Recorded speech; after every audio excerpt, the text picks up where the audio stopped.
What is going on, everybody? Welcome to the Don't Unfriend Me show. We're getting this shared out to the populace. Nothing tonight on Wimkin. We are still down live on Wimkin. They are getting a massive upgrade that is going to make us even better than we already are, if that's even possible.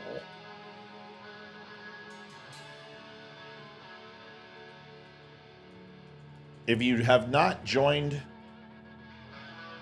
the DUM show channel, you should do that right now.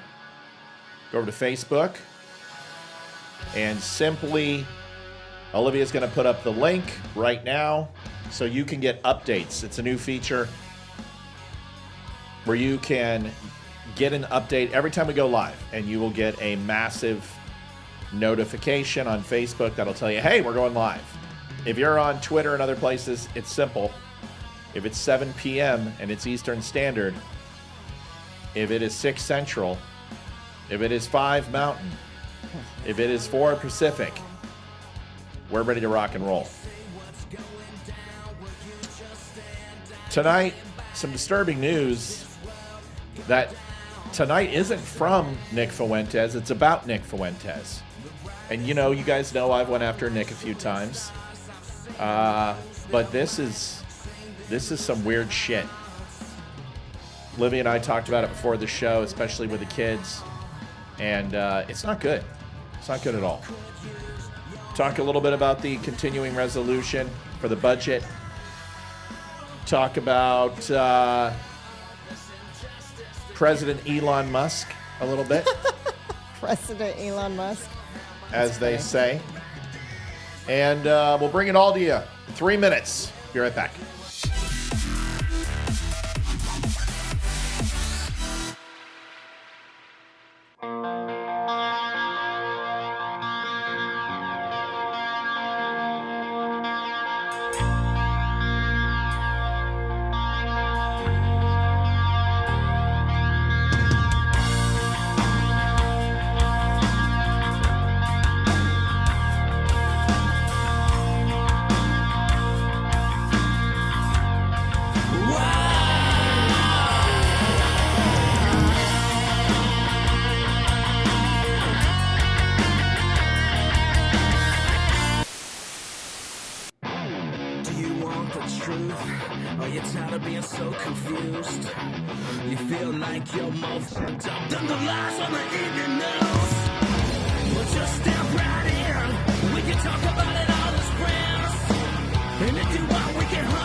Slim Jim.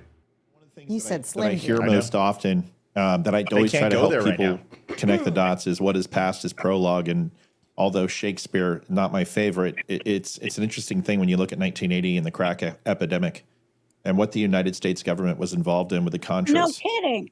So I don't understand why people are so shocked and they call Roseanne a conspiracy theorist.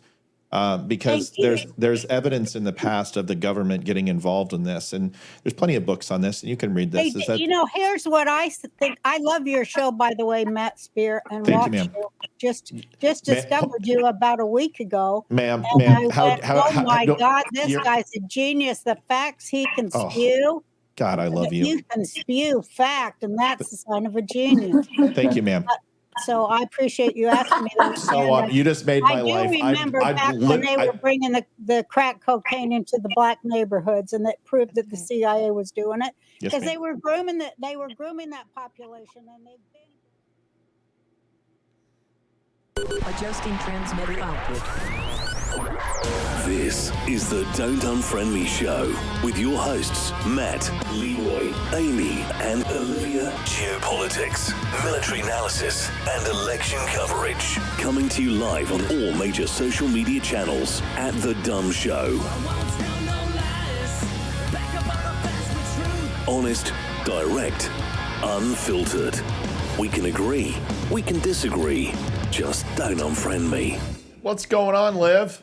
Oh, not much. Actually, my name's Leroy tonight. My name's not Olivia, it's Leroy. Did you turn like retarded when you No, became? I'm replacing Leroy because he's got the flu or something. So, you know, No, I'm pretending to be Leroy, but it would be more like because he's probably puking right now. What's up, Lee? What's up, man? Give me a call. Love to talk to you. Wimkin is still down for live streaming. They're upgrading their entire network. So this is, it's totally, honestly, it's good because they need to upgrade a few things. Their chat function, overall ease of going live. You have to go in and I have to create the stream every single time. And it would be nice to have a reoccurring stream where I can just go on and automatically does it. So these things that Jason's fixing, and he's a workaholic and he's getting it done. Immediate topics of interest right now is Neil Cavuto from Fox News is retiring. He will no longer be doing the Neil Cavuto hour at 4:00 and the weekends. Yeah, I know. I'm so upset about that one. Yeah. Darn. Cavuto's a nice guy, but he's such an anti-Trump dick, and I just. Good. I honestly, I liked Cavuto before Trump. I have not liked Cavuto ever since. He's just, he's kind of a blowhard. And he just, I don't think you should be able to, I'll put this stuff up real quick. Goals, likes, and where's social? Likes is up. Okay, there you go, baby. So, Thank you. It's not that he's not a smart guy. It's just that he was so condescending and he was passive aggressive about Trump. He just like, oh, well, how do you feel about January 6th? And some people are saying it's an insurrection and some people are saying it's a peaceful protest. I don't know. I saw a lot of police officers and barricades being ripped down and fire extinguishers going off. What do you think? And you're like, just fucking say, dude, that you think it's an insurrection and stop baiting the witness, So I don't like that about his ass. So I'm not going to miss him. He's a nice guy, though. Just come on. What's up, Vicky? Vicky and I had a good phone call today. Talked to her. Good. And if everyone's wondering, the cat is pissed at me right now. So. Good. Cat deserves to be pissed. She eats ribbons that you wrap presents with, and then she throws up everywhere. And my bedroom is wrapping central right now, so everything's laid out all over the floor. Yep. And she snuck into the room, and when I tried to get her out, she ran under the bed and wouldn't move. So I had Ethan go get the squirt bottle. I had to squirt her out, and she is not happy with me right now. There it is. She is pissed, but there it is. I don't feel like cleaning up throw up all night. So well, Ethan got down in the workout room, so luckily it's tile. Thank God. Yeah. Okay, so the second bit of news: Georgia, with the supposedly find me the 15,000 missing votes trial. Fannie Willis and her lover boy can't touch Donald Trump. Oh, bummer. They have been denied. Their ex parte. They're very close. Looks like to being disbarred. So Fannie and Nathan Hot Dog is what I'm calling them. Big Fannie Willis. Thought that she was untouchable. Well, she is now, and she will not be able to go after Donald Trump. So the Georgia case is gone. Great. Bummer. So my count is that we have to do, let's see, the document scandal's over, Georgia's over. E. Jean Carroll is going to go to appeal, and he's going to get that money back. The New York case is going to just, what a joke. What a shit show that is. Is that going to get overturned with the $2 billion or whatever the heck it was? Yeah, because of whatever it was. $2 billion. However much he had to pay, $250 million or something. No, that was to E. Jean Carroll. Okay. And then he had to get a bond for the rest. So that's going to be overturned once it's probably going to have to go to circuit or district. I don't think the state Supreme Court is going to do it's New York. But it doesn't matter. That's going to get overturned because there's error from the judge was ridiculous. I mean, there were so many decision errors from not being able to relocate the trial into a more unbiased area. You had a 90-10 split in the election. You can't have Manhattan, a trial where they don't know who Donald Trump is. For God's sakes, his name is everywhere. It's on the farkin' building that people can see from the courtroom. So, that's going to go away. So that's the whole one where they said it's fraudulent for him overvaluing Mar-a-Lago. Is that this is no. So there's several. That's another case. So this is the whole point. Is you've got the E. Jean Carroll case, you've got the Mershon case, you've got the over valuation of Mar-a-Lago and frauding the bank, which there was no victim. You've got the payoff for Stormy Daniels, which he said he used campaign funds and it was a clerical error. All of this shit, it's just all going to get thrown away. So Fannie Willis, she can take her sorry fat ass and shove it where the sun doesn't shine. I hope she gets lumps of coal and Magnum 45s for her lover in the stocking, and maybe some Colt 45, maybe some Cavassier. Fuck her. I'm sick of all these people. They all need to go down. Bragg needs to go down. They all need to go down. So good. Put them in jail. Here's the thing that is probably the most troubling. We had a chance to look at this before the show, right, hon? Yes, we did. And I got to be honest. This is a tough thing for me. A lot of people know that Thank you, Bobby. Appreciate it, folks. By the way, folks, I didn't go over it. If you did not know, the Don't Unfriend Me show is 100% funded by the viewer. Well, not 100%. Let's say 90%. But we do receive, obviously, some money from Wimkin and then our advertisers and stuff like that. But truly where it comes in is y'all. And what's great is it keeps the show free. It keeps it where there's no big corporation coming in. It's basically funded by you. It's your show. And we think we've gotten to a really good place to, give you the facts, give you what you need without a bunch of fluff. And it limits the amount of advertising we have on here. And if we do have any, it's all for our show. So if you have not had a chance to go over to the Don't Unfriend Me show and you've been waiting, you're like, hey, you know what? Now's the time. The next 3 months are going to be really hard for our show, because it's always the slowest time right now. So if you have not had a chance, just go to thedumshow.com. And when you are there, you can just type /donate at the end. And when you do that, it'll take you to a brand new page on your phone. And you can go to PayPal, click right here on the red button.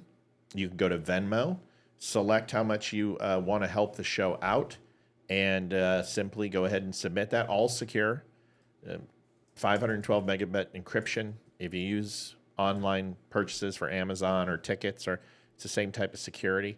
You can do a mail if that's better for you. You like snail mail, that's cool. Or you go to Venmo and do the same thing, and you can donate directly to us here in Venmo. Okay, pretty simple, pretty easy. Just do it that way. Last but not least, you can also do some shopping over there. We've got great shirts, we got great coffee, all that type of stuff. And you can go to the DUMnews.com, which, bless you, sweetie. Oh, goodness.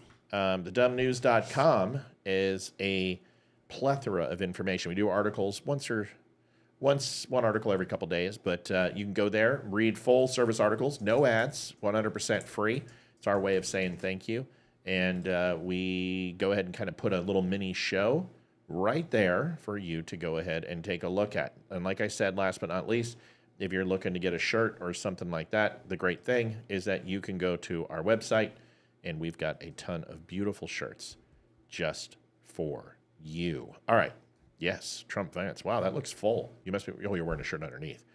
It's like that looks good. Okay. Anyway, so we'll talk about the bill in a second. So we want to talk about the continuing resolution, of course, but this next topic is really getting my goat. So Nick Fuentes, Liv, tell people a little bit about Nick Fuentes, like just kind of the overall who he is and what he does and what he says. Well, Nick Fuentes is another podcaster, and the first time I was really introduced to him, I thought he was a white supremacist. And then anytime we talked about him, the soy boys would come on and try to destroy us. And as it's gone on, I don't watch him, but you watch him, and you realize that a lot of his stuff he says is just sarcastic and he's humorous. And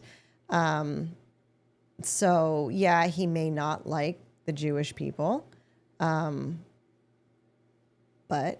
I don't agree with him, but whatever. So, but I don't remember what he did a couple weeks ago that he got doxxed. So listen, he doesn't necessarily hate Jews. He's not a big fan of the state of Israel and the influence of them in our politics. And he is under the impression that Israel is truly purchased and bought America. Now, we can go into that conversation and, dissect it. And I've done that with the Groypers when they come on and talk shit, and Beardson, who fairly underwhelming. I mean, Beardson's name is like synonymous with Nick. And I, like, if I debated Nick, I would be a little concerned. It depends what type of Nick shows up. If it's Nick, I'm just going to fucking, throw insults, whatever, give as good as I get.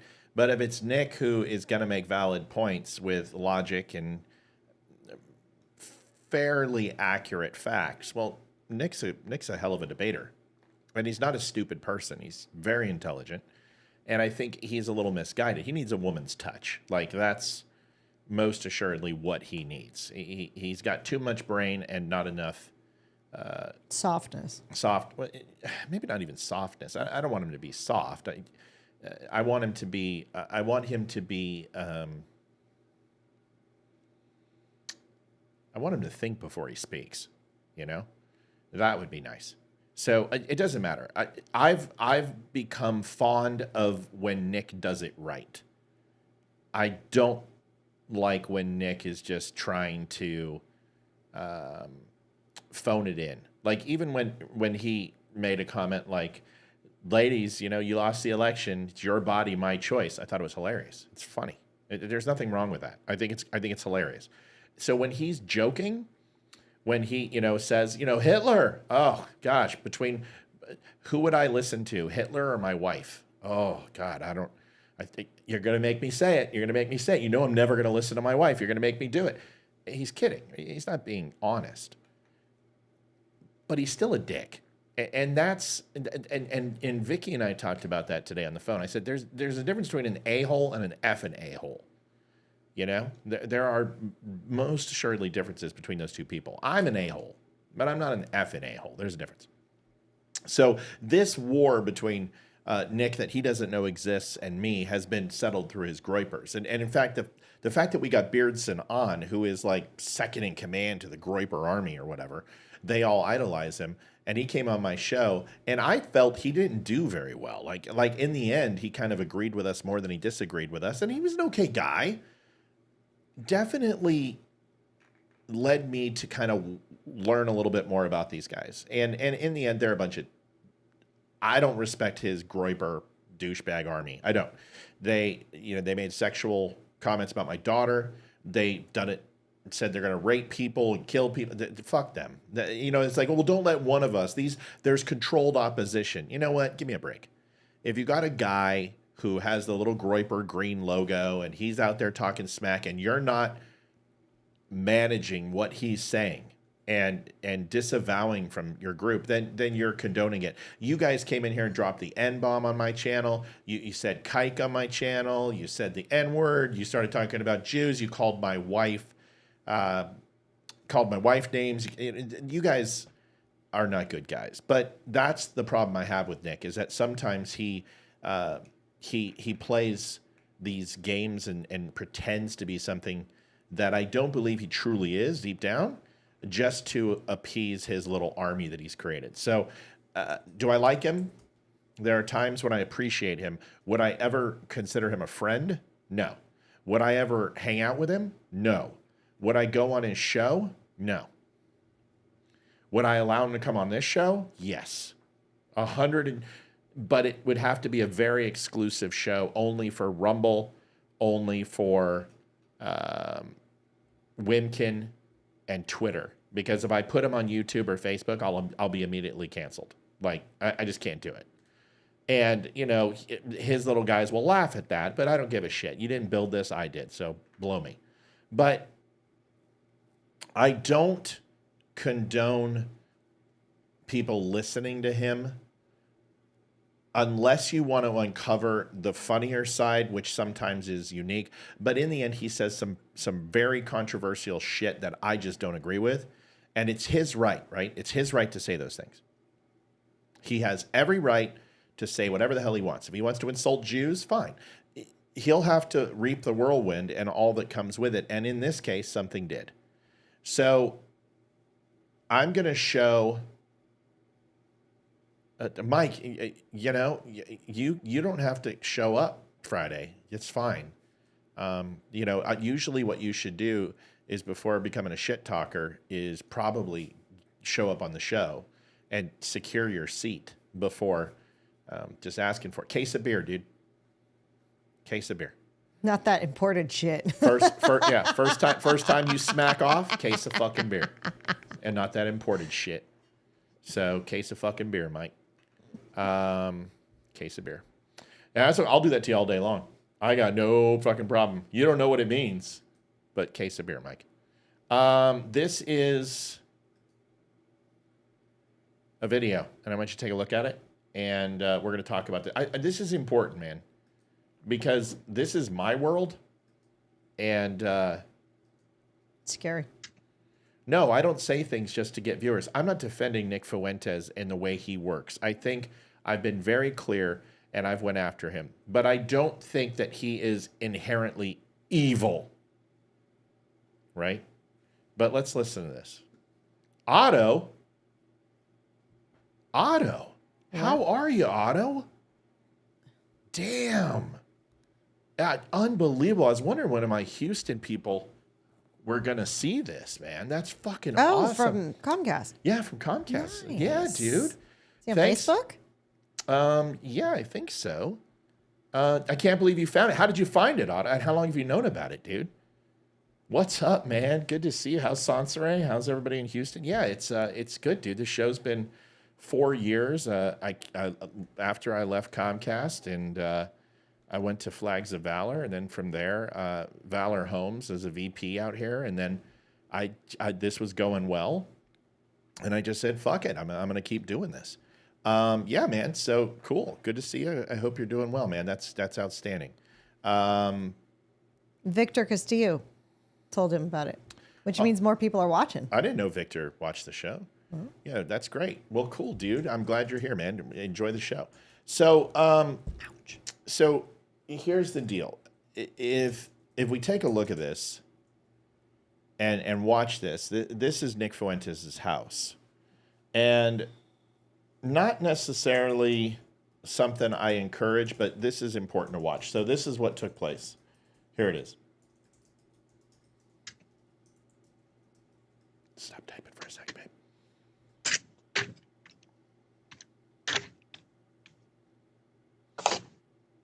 So that pistol, it looks like a crossbow. And that looks like an old 22. It looks like a Hofburger, you know? It's got a suppressor and it's got a flashlight. It almost looks like a trank pistol, but it's not. That most assuredly is see the pull ring on the back? So you'd slide your finger on the pull ring and you pull it and twist to reload. It's a single shot 22. So he brought two weapons. Yeah, he brought it. In the video, it looks like the handgun comes out of that thing. Is what it looked like to me. Or was he just carrying them together? I don't know. Let's find out.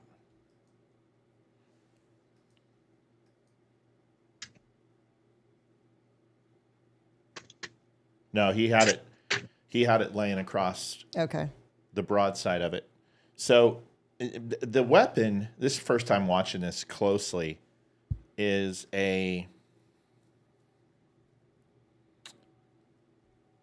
let's see.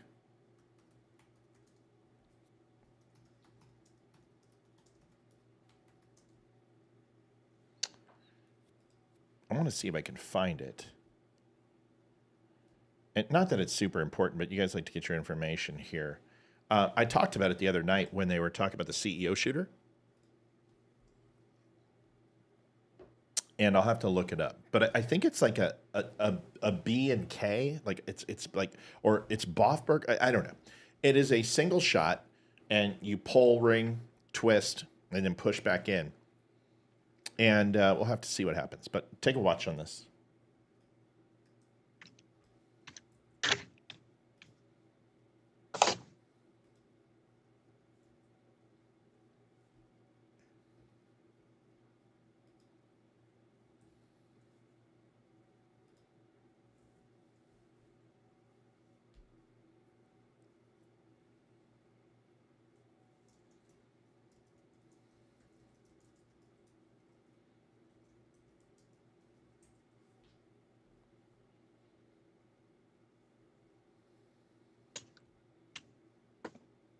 He tries the door.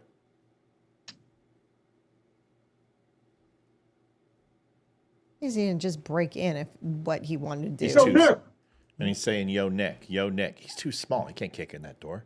He's a scrawny little dipshit. He's got his shoelace untied. He's a putz. Open my door, and I'd put my boot right in his chest and then tap him twice in the chest and one in the head. I mean, seriously.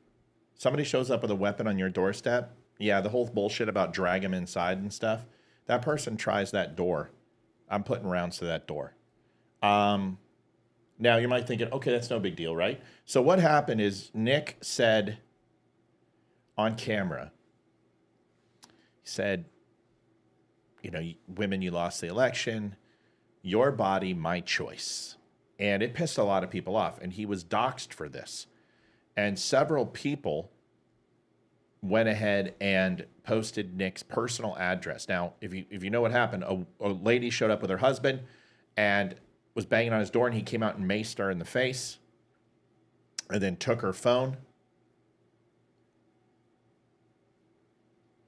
And at that point, he was arrested for this. So that's one thing. This guy came last night. So this is interesting. Somebody says, why? Well, hold on a second. You guys got to hear the rest of the story. That bow uses the compression from the gun to fire a short arrow. No. Not that. No. You may have one like that. Hold on.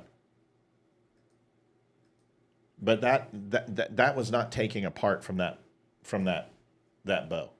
That in any way, shape, or form. It was literally just laying across on it, and it still has a handle, and it still has its firing mechanism, and it has a drawstring. So I don't think so. I know what you're talking about, and uses the compression and the cycling of the firearm to fire a bow. I've seen it, but I don't think that's the same thing. Was there somebody in the background? Hold on a second. No, there's no way. There's no place for that. He's got his stock. He's got handle. Trigger housing is right here. You can actually see the trigger housing. Oh shit! Sorry. Stock, collapsible, handguard, trigger housing, and he's rocked, cocked, and ready to lock. So he's locked and ready to rock. So no, that is not. This is actually a simple pull back 22 manual cycle, 22 caliber, and I can't remember the name of the pistol, but it's like a target pistol. My buddy Mike has one, and you pull back on that ring, snap it, and it's a manual cycle. That's it. I'll find it for you. Liv, I wish you could find it for me, but I don't have a clue what I'm looking for. Yeah, I hear you. So this is what. Okay, why are we making a big deal about this? Right, Liv? Right. Right. So the reason why we're making a big deal about this is because this person, and this is insane. So this guy in the helmet left Nick's house because the police were called. And after he left, the police came. And when the police came, he ran to a neighbor's house of Nick's and went inside and killed 3 people and 2 dogs, is my understanding, and then killed himself.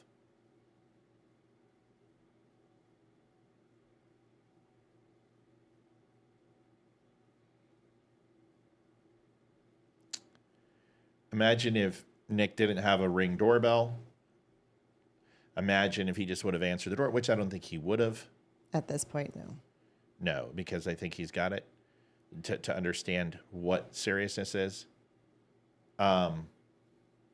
Melanie, there's no doubt that the bow that he had, the bow has probably one of the most consistent weapons in history, minus the knife, which hasn't changed. The mechanism, everything, it is a solid mechanism. That bow I've seen, and I believe it has 3 to 4 that are essentially like a magazine. Once one goes, another one goes, and then you can rack it back. But the point is that is not cycled by that pistol that he has. That pistol wouldn't do that because it is a single action 22, I believe. But I'll find out the make and model for you. People are psycho now. Yeah, Lee, I can see YouTube comments. Yeah. It is not a woman.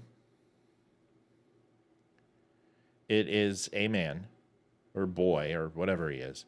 But the person left and killed 3 people. So if you think that this isn't serious, it's dead serious. And I once again, I don't care what Nick Fuentes has said. There is nothing that he can say that deserves him to die. Now, I'll be completely honest with you. He is a real dick. But it says, last night, an armed killer made an attempt on my life at my home, which was recently doxxed on his platform. On this platform, the gunman carried a pistol, crossbow, and incendiary devices. I believe he intended to kill me. He is now dead. I am okay. According to the police, the would-be assassin committed a triple homicide in southern Illinois earlier yesterday before he arrived. Oh, okay. At my doorstep with his pistol drawn, calling my name. Tragically, the gunman broke into a neighbor's home. Okay, so I had it wrong. This is why we do this. Tragically, the gunman broke into a neighbor's home to evade police and killed 2 of their dogs. So he killed 3 people, triple homicide, went to Nick's, tried to escape. When he went to the house, killed 2 dogs. Doesn't fucking matter. Who did he kill beforehand? I don't have information on that. I'm going to look it up. God. While heartbreaking, it could have been so unimaginably worse. God have mercy. Doxing is not a game. This nihilistic lynch mob behavior must end before anyone else is killed. I will now have to uproot my life and relocate while I can handle whatever comes to my front door. It is irresponsible to expect my neighbors with young families to share that burden. In the meantime, I will have to contract 24-hour security to protect myself and my property. If anybody would like to contribute to defray the cost of $13,000 a week of private security and rebuilding my studio, here is a donation link. I can only accept cryptocurrency because I am banned from banking. Hey, Nick, I'll do it for $5,000 a week.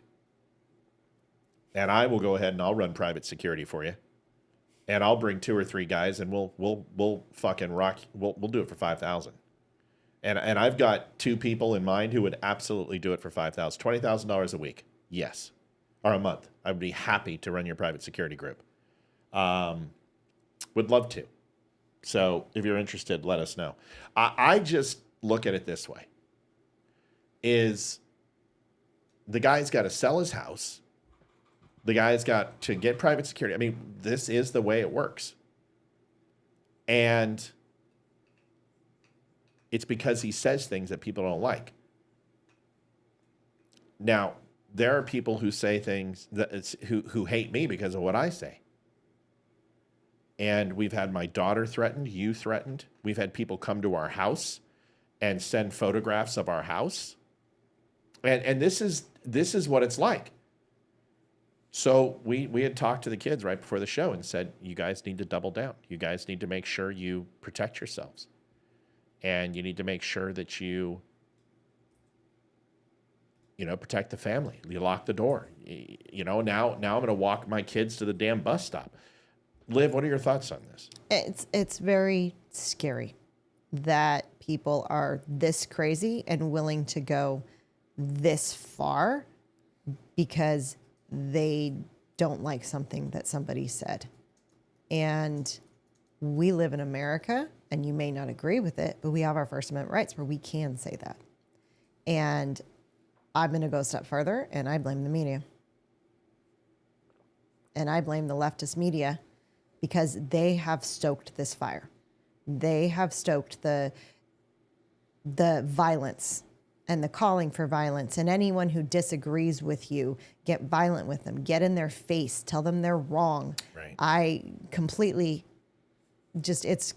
horrible. It's horrendous.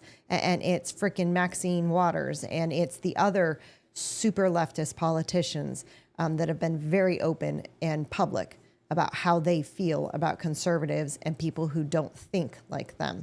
And it's the leftist media who have stoked the fire. And it's their fault. And to be completely honest, something needs to happen to them. Legacy media needs to die. Fox included. I don't care about any of them. I mean, I like Fox, but they all need to go. And it needs to start from scratch. And it needs to be non-picking sides. It needs to be completely central like it used to be. It should be, what was it? I mean, I was even too young. What was it, 1 hour at night or 2 hours at night? It was like 60 minutes and then like an hour of your local news or something like that. And then that was it. That's what it needs to go back to. Mm-hmm. And that way these companies are not competing for ads, and they're basically, it's clickbait, but on TV is what they're doing. They're trying to appeal so people watch them, and they're not saying the truth. They're saying what people think they want to hear. Well, that's what the 14th estate, or the 4th estate, 14th Amendment, I don't know what I'm thinking.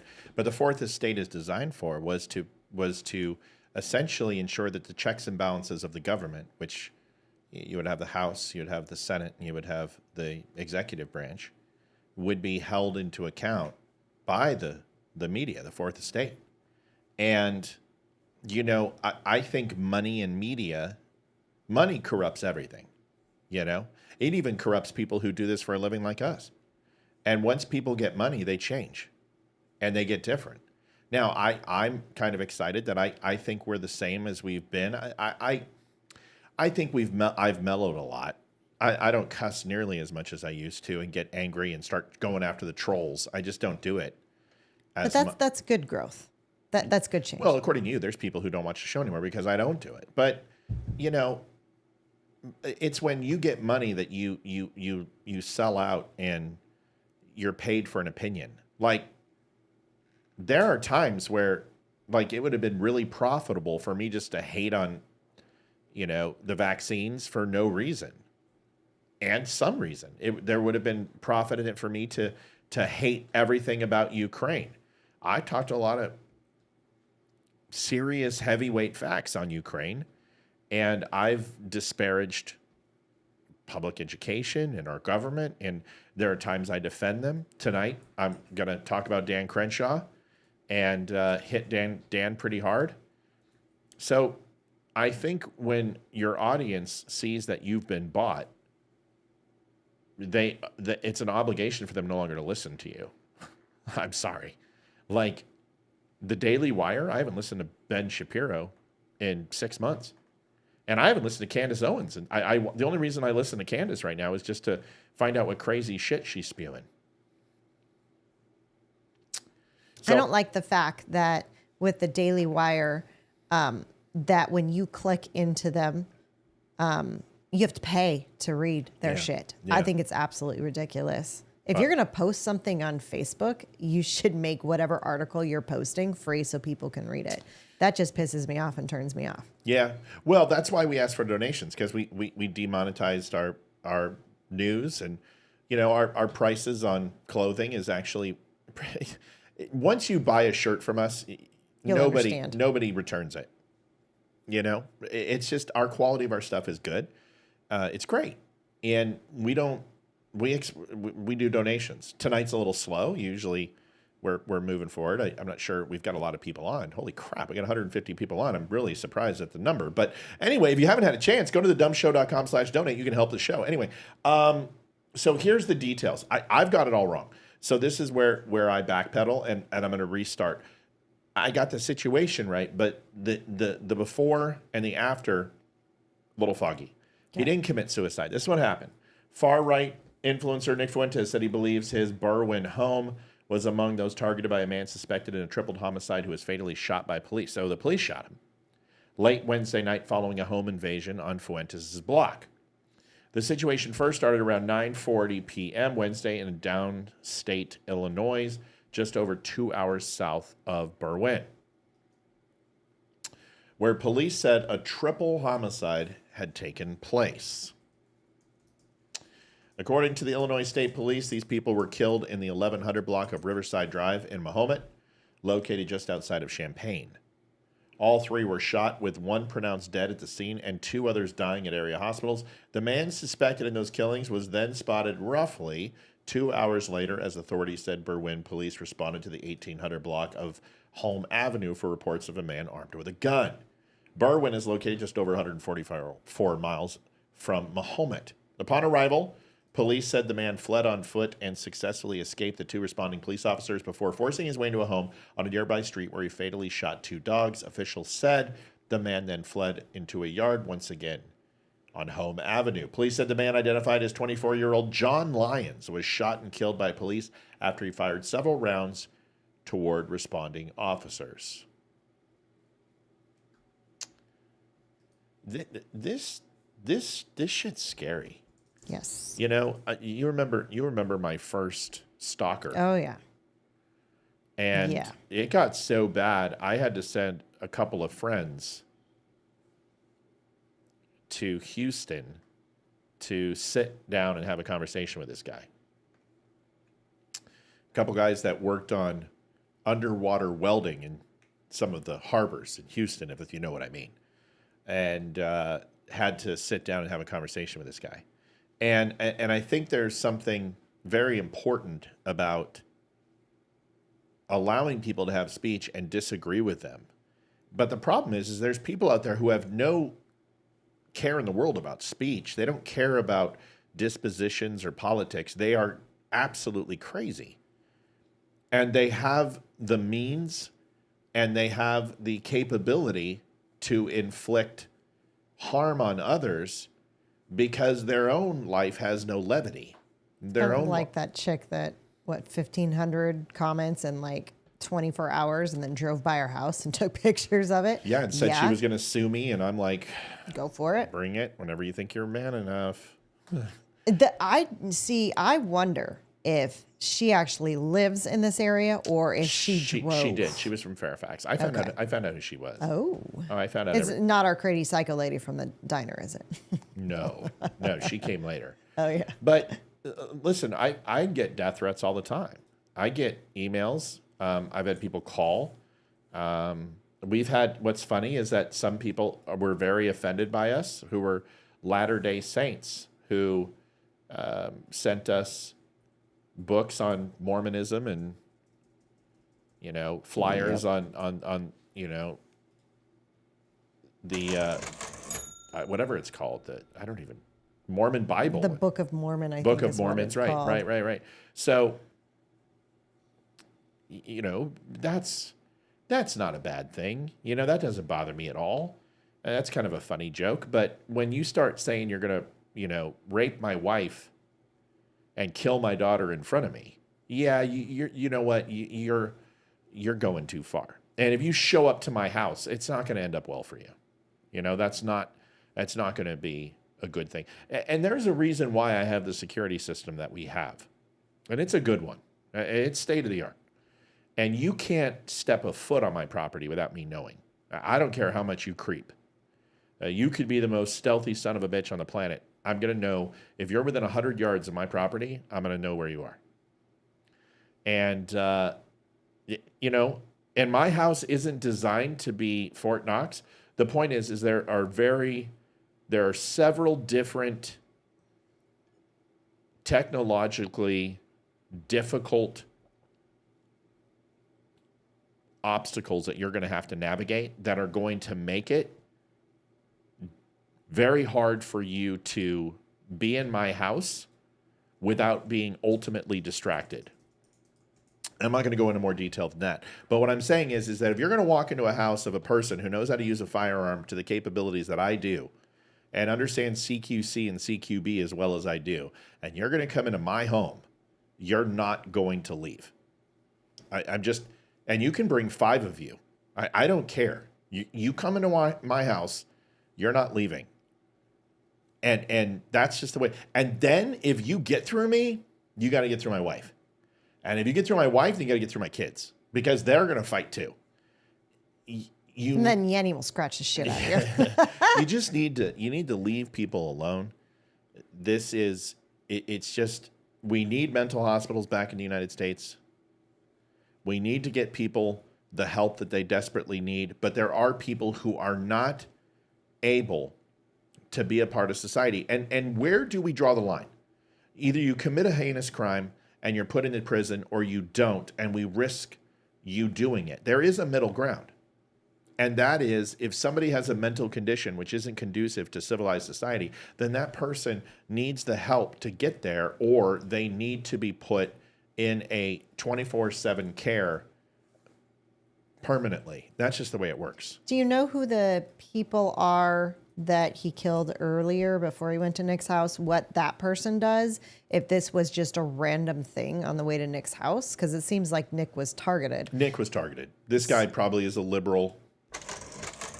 Thank you, Angela. So it makes me wonder who the people's house he broke into beforehand and killed them, what they do.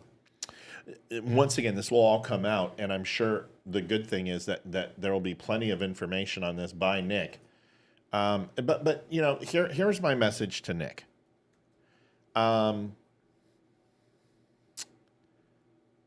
See, I'm in a good spot. Like, I can't move to a safer place. Where I'm at, this is very, very safe. I've got friends in this area surrounding me. I'm in a very defensible position. This house is very difficult to gain entry into. And we're in an area where police with tactical gear are 30 seconds away. Literally 30 seconds away. And I know every cop in this town. I've got FBI next door. I've got Border Patrol, Secret Service. We are a government haven.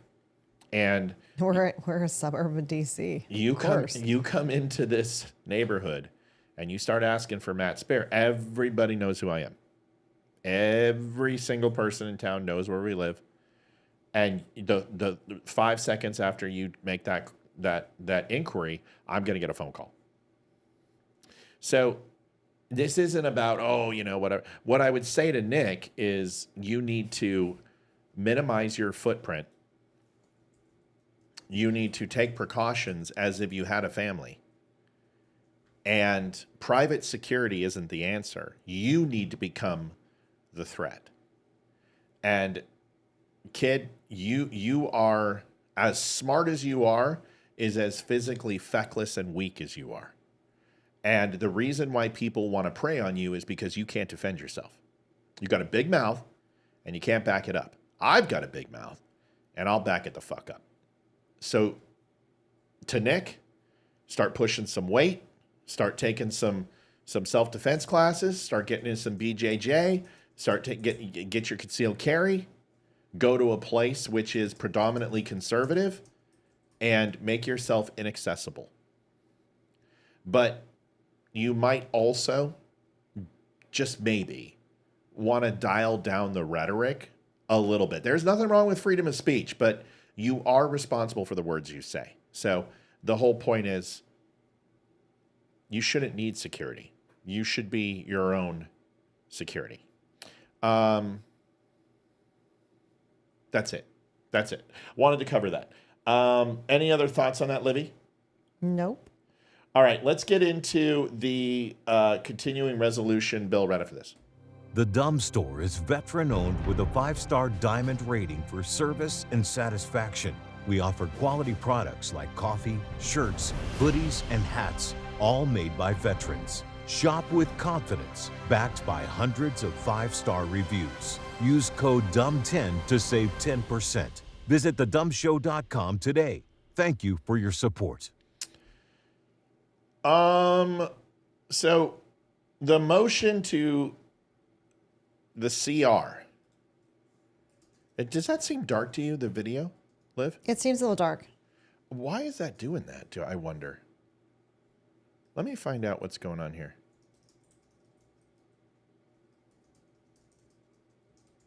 Has that been that way lately? No, it's just this one. You know what? Thinking about it, anytime you show these, they're always a little bit dark. Why didn't you tell me? Because I didn't think about it. I just, you know. That doesn't. You got to tell me that stuff, punk. But it's not any of the other videos that have been dark. Wait, it's the video. Wait, what? Okay, anytime. What? Okay, that doesn't make any sense what you just said. Anytime you show the videos of what we're watching right now, anytime you show Congress or whatever it is, and because you've shown a couple of them when it comes to passing bills, those are always dark. Any of the other videos you have shown, including the one about Nick Fuentes, was not dark. That's what I'm saying. Is they just? I have no idea what you just said. You're killing my ADD. Do you want to explain it to me? I'm trying. It's not working. Try it again. Okay. You have shown videos that look just like this one in the past that have Congress and showing yay, nay, blah, blah, blah, who's voted for what bill. We've seen videos just like this. So all pictures are kind of dark is what you're saying? How about this? That looks dark, right? That does look dark. Okay, so everything I'm sending looks dark. Is that correct? Sure. So even the videos look dark. Yeah, I guess that does look dark. I mean, that's not good. I don't know why it's doing that. So just to make sure I'm aware, this looks super dark. It does look darker than normal. Okay, let me see if I can fix this.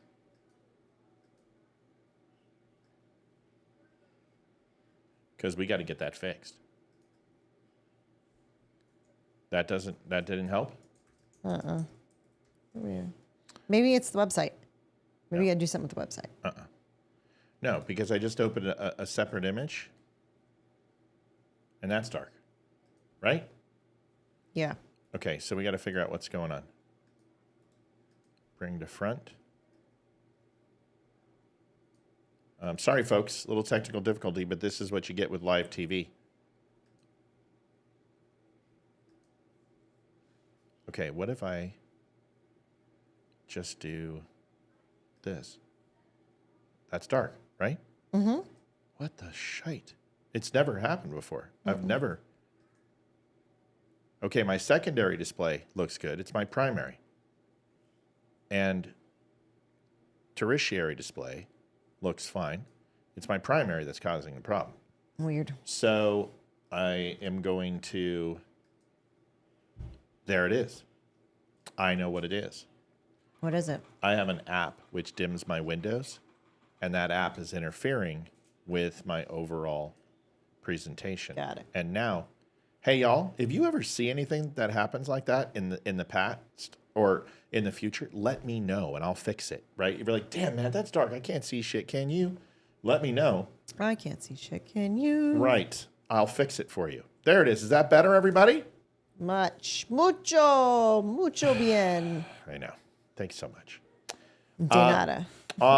So we had 171 Republicans say yay, 35 said nay. Hey, thanks, John. John Francis. Thank you, sir. What a very biblical name. John Francis. Now, if we get a donation from Matthew Paul, I'm going to be really excited. All right. So Shirley goes, I thought I was blind. Shirley, I haven't heard back with your coffee. I'm on top of it, though, kiddo.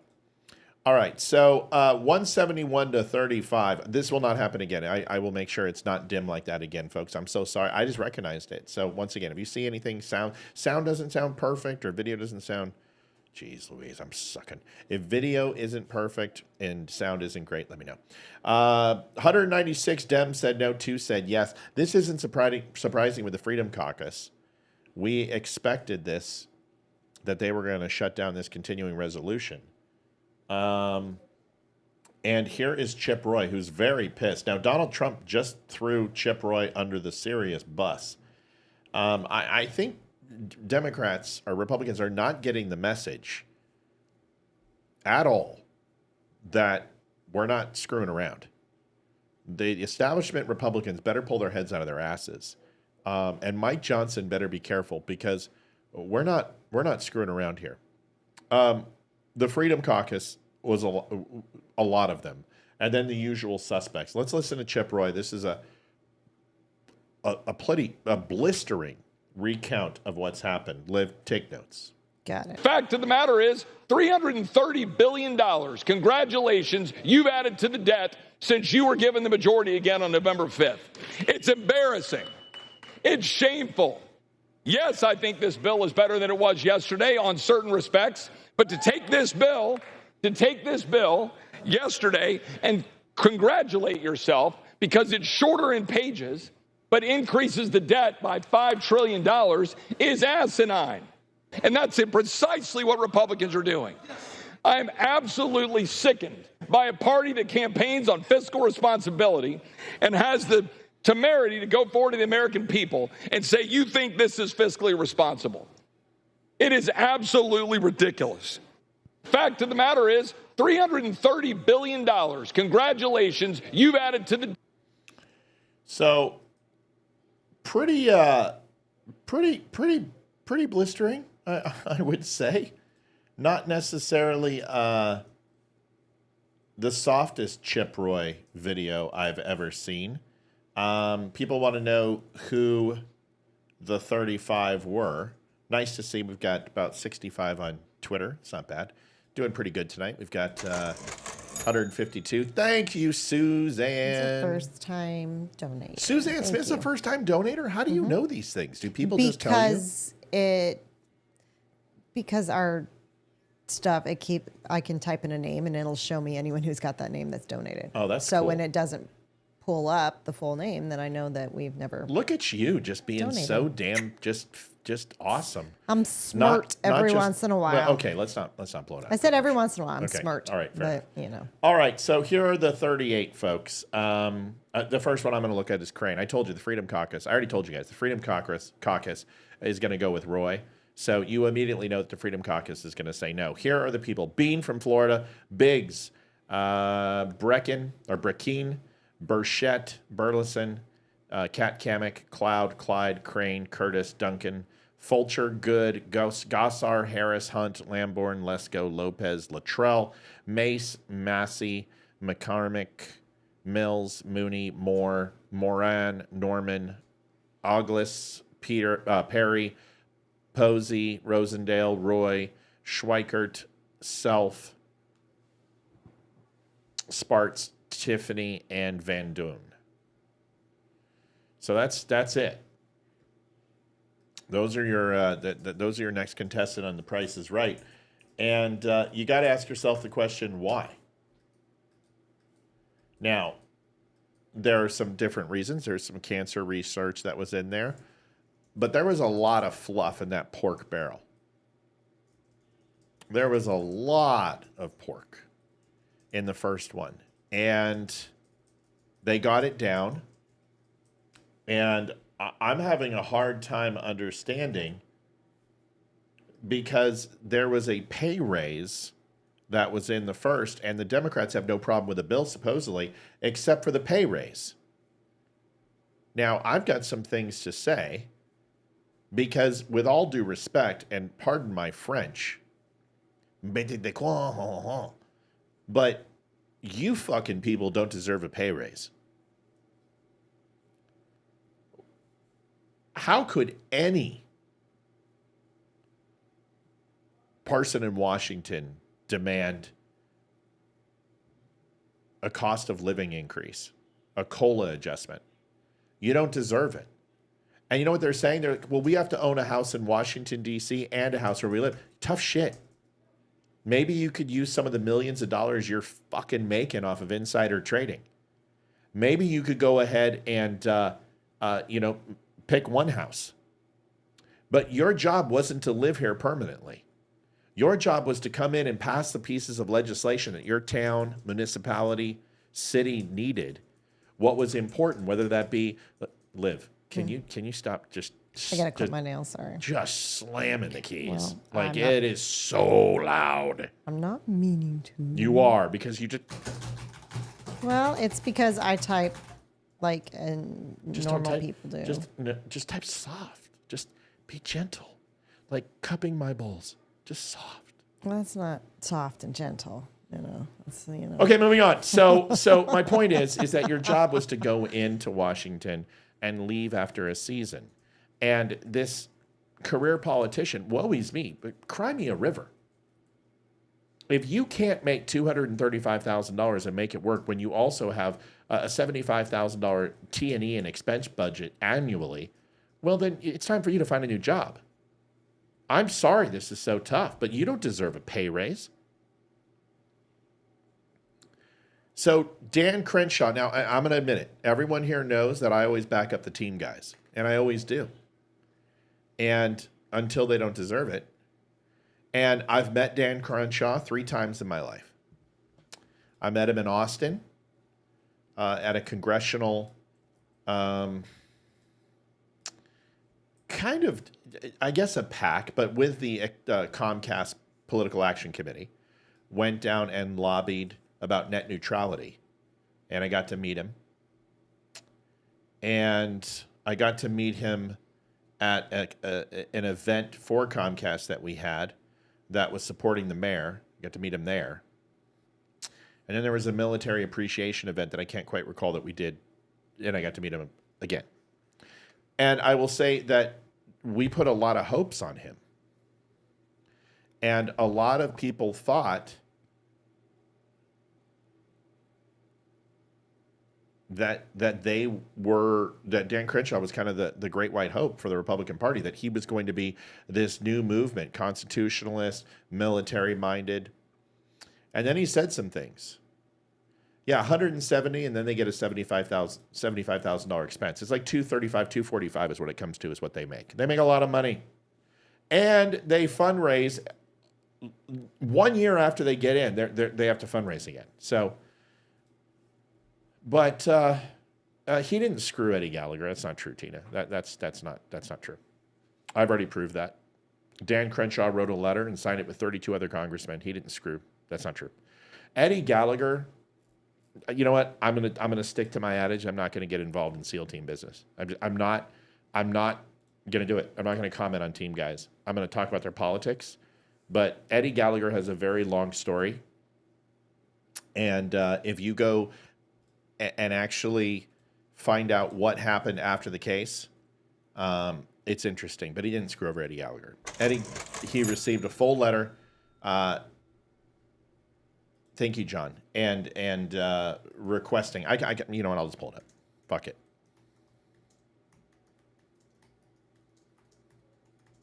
I saw Gallagher's video. I've seen it.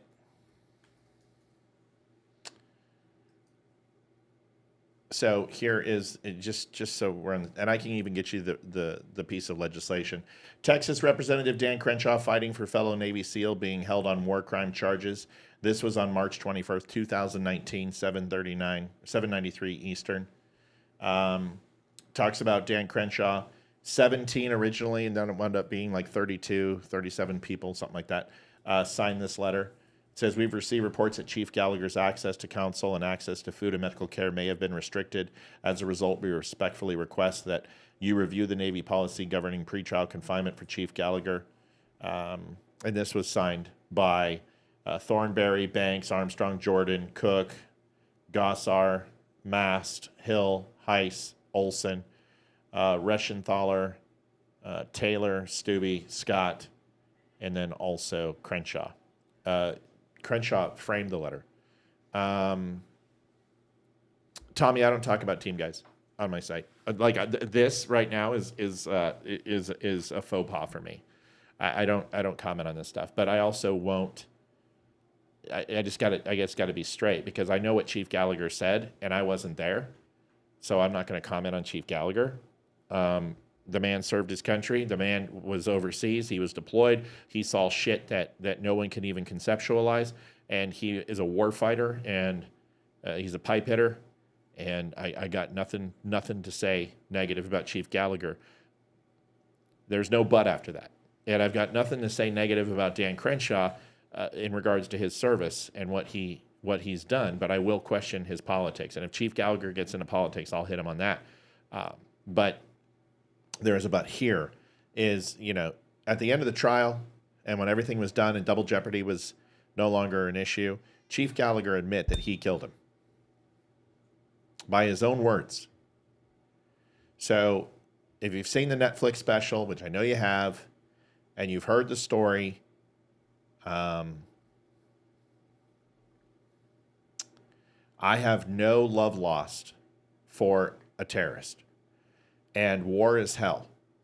And I'm sorry, but taking a terrorist and rehabbing him and putting him back into circulation is not what I think you need to do. But there is something called the Geneva Convention, and every military person has to follow it. And Chief Gallagher was pardoned, and the case itself was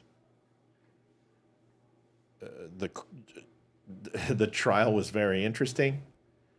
I'm not gonna judge the man. He had to do what he had to do over there, and it doesn't change my opinion of him and what he did. There would be a time and a place where if there's a podcast that particularly does this, there's people who are going after a lot of people right now, and there are podcasts that make their money on trying to break down people who serve their country.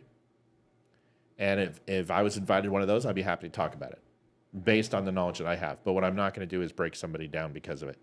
But anyway, there's the letter. And if you want to see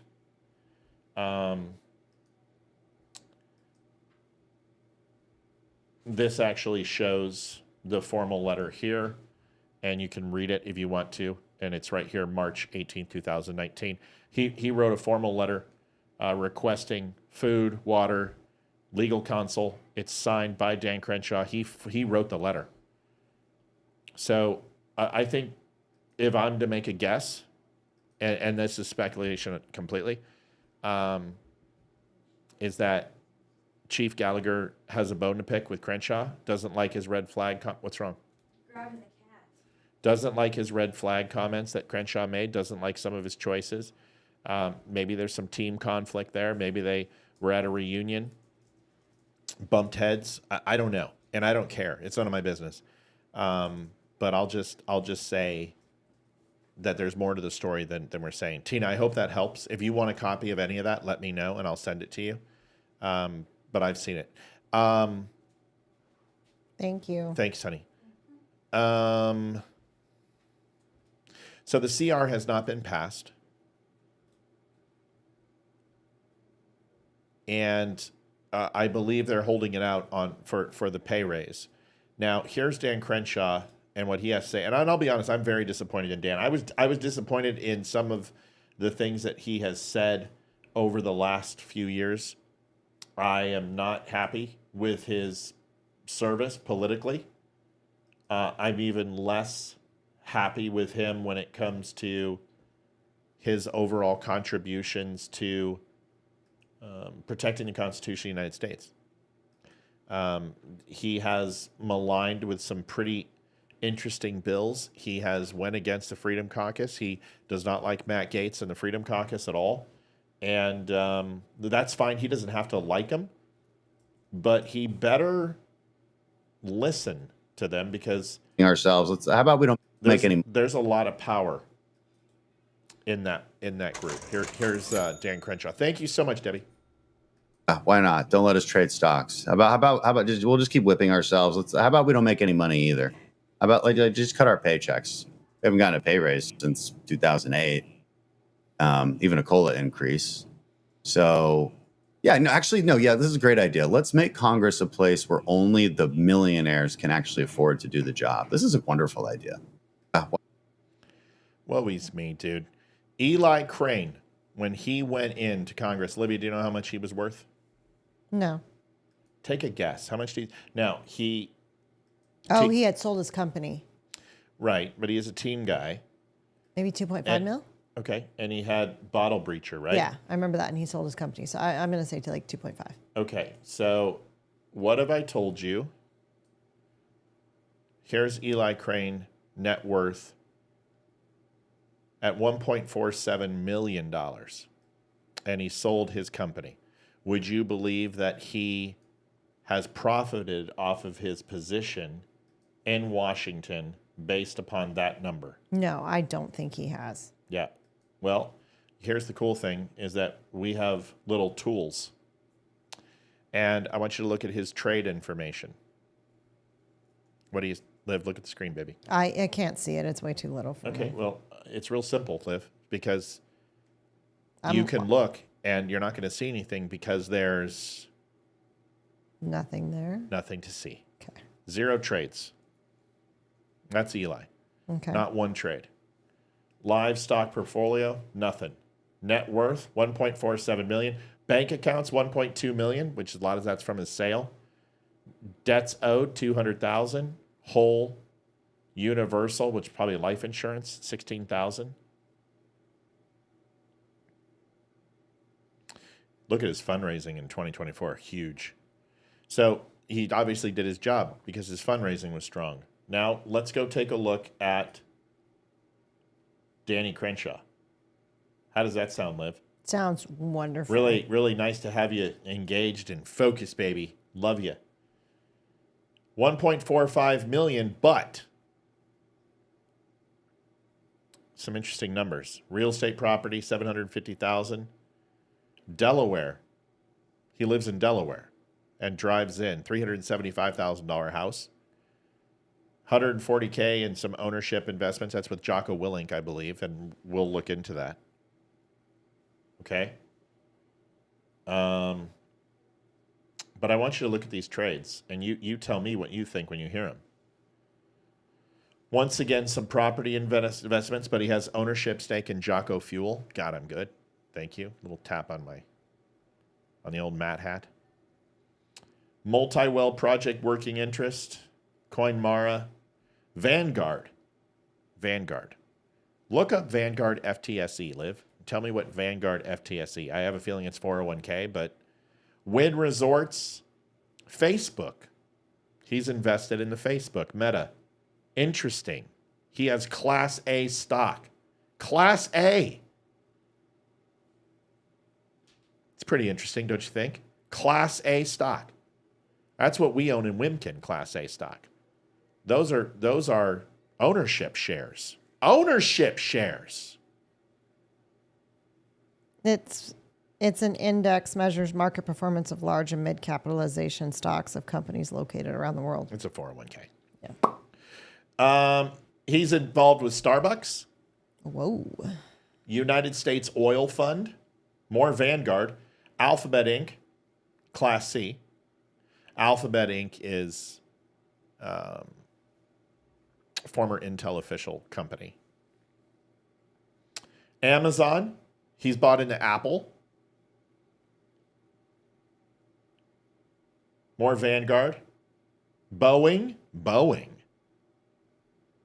Fortitude Book. Jocko Fuel ownership shares. More Apple.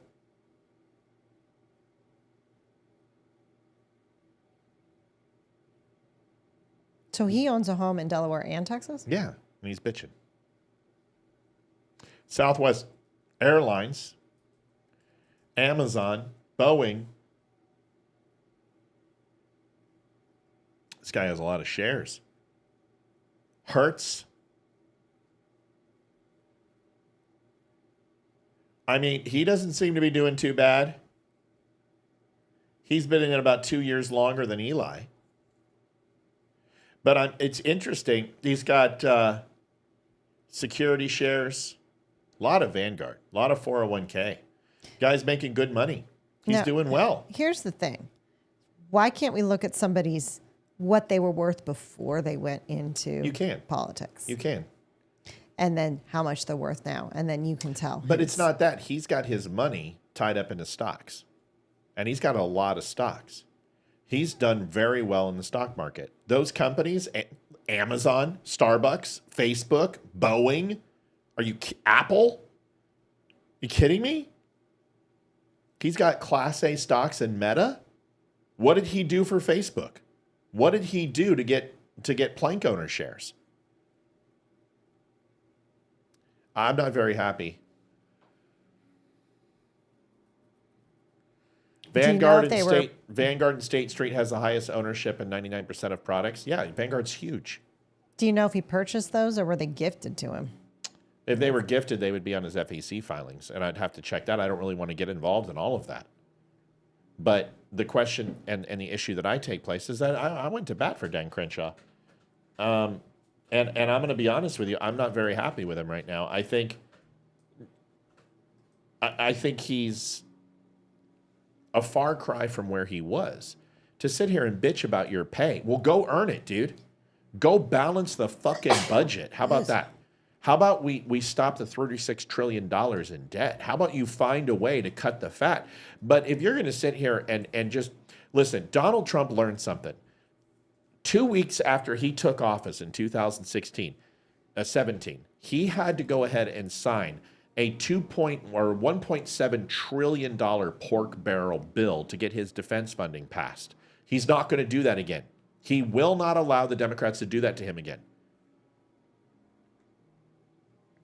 He's done. Trump's learned these tricks. He's not buying it. And he knows what they're selling, and he can smell it a mile away. And he's not going to do it again.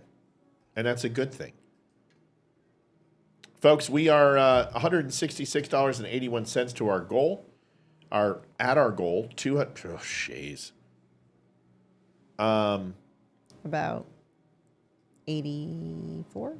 Sorry, I had a window pop up. Yeah, about I don't know, 50 and 84. $84 shy. So we can help us out, folks. We would appreciate it. Let's get that goal up.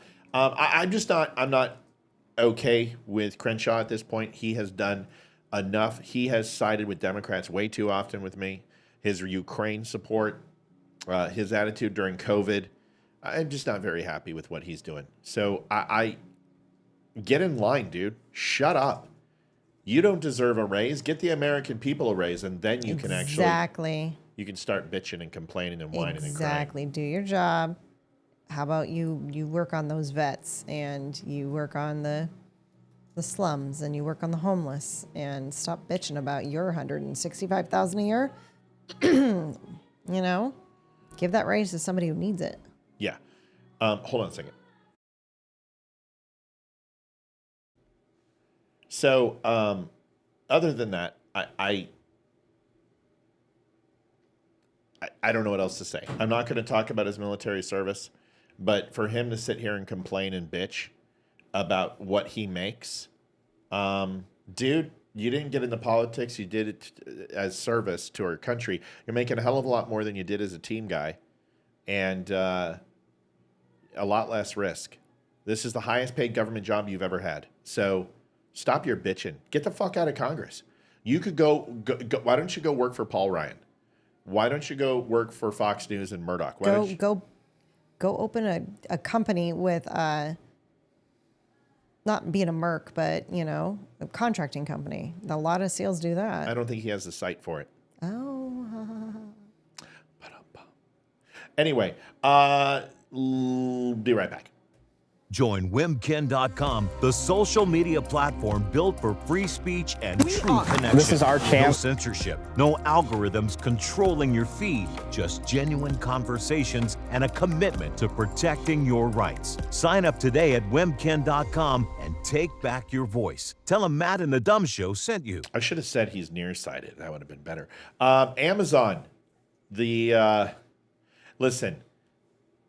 Okay, I worked at Apple. I had a chance to work at Amazon, and I had a. Thank you so much, CJ. We appreciate you, CJ. Thank you so much. Thank you.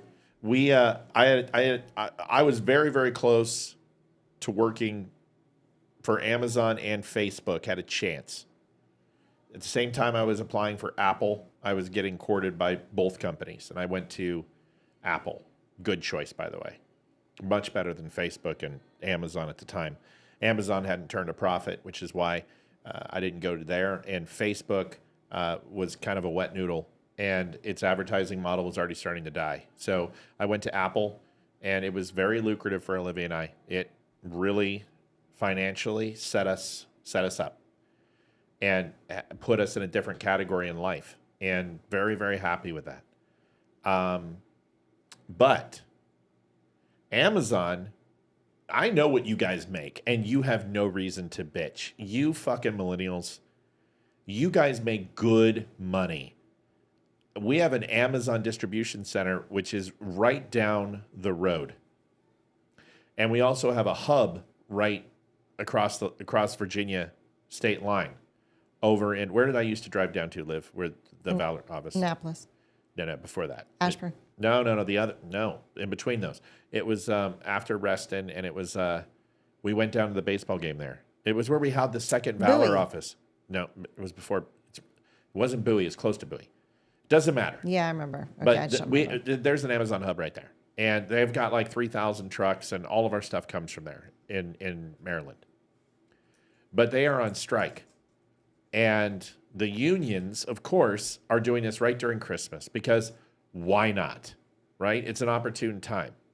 But here's the video, and take a look.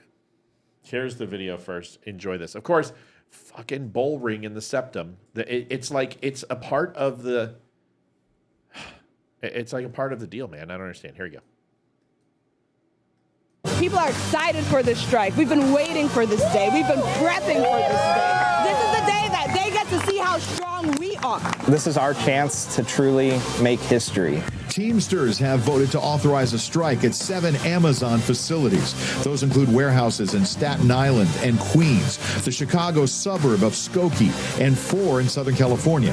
Amazon doesn't want us to realize the power that we have as Amazon workers. It wouldn't be able to run without us. Amazon is scared because they know that with the power of the union, they're going to have to dish out what they owe. Amazon needs to understand that there's real people behind these vans. There's real people in these warehouses, and they need to treat us with the dignity that we deserve. These right here, we're fighting for our life. We're fighting for our family. We are Amazon Teamsters. We deliver the packages. We make Amazon's profits. We're demanding our fair share. We demand fair pay and safe jobs.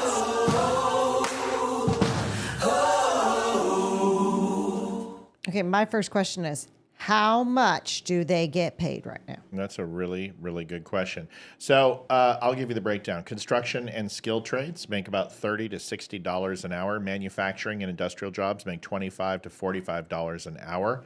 Public sector jobs between $50,000 and $70,000 annually. Healthcare between $35 and $50. Transportation make $50,000 to $100,000. And anybody who works in any of the processing plants or drivers, they all make double time and time and a half over weekend hours.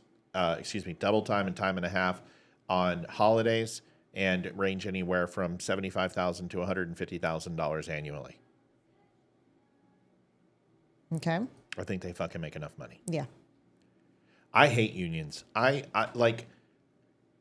am so tired of unions, and there were many times in my retail career that corporations would circumvent union organization And if there was ever any union pamphlets in our break rooms at Apple or Comcast, we had to report it. We had to get HR involved immediately. I mean, nobody wants to unionize. No. And it's a shit. Listen, you don't deserve. Thank you so much, John. You don't deserve anything. You don't deserve it. You earn it. That's not the way it works. You got to bust your ass. You make good money. Amazon pays very well. Very well. And they don't just do cost of living, but they pay you for your services too. So to sit here and say, listen, when you make a comment like, okay, you know what it'd be? It'd be like if Leroy and Amy came up and said, you know what, I want 50% of what Don't Unfriend Me makes. What do you guys think I would say if they said that?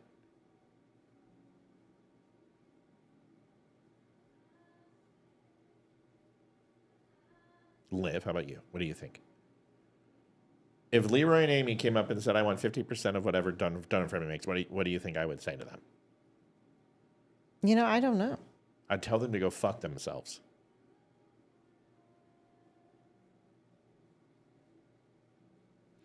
But the thing is that Leroy and Amy would never ask that or say that. Ever. Ever.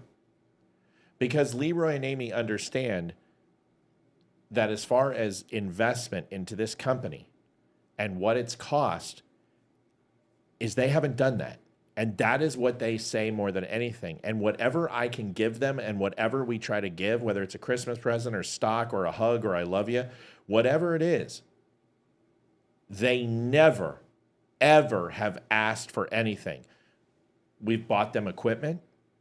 We're friends. We love them. If they came to me and said, Matt, I need to borrow money, we're there for them. But if they came and said, I want 50% of Don't Unfriend Me, no.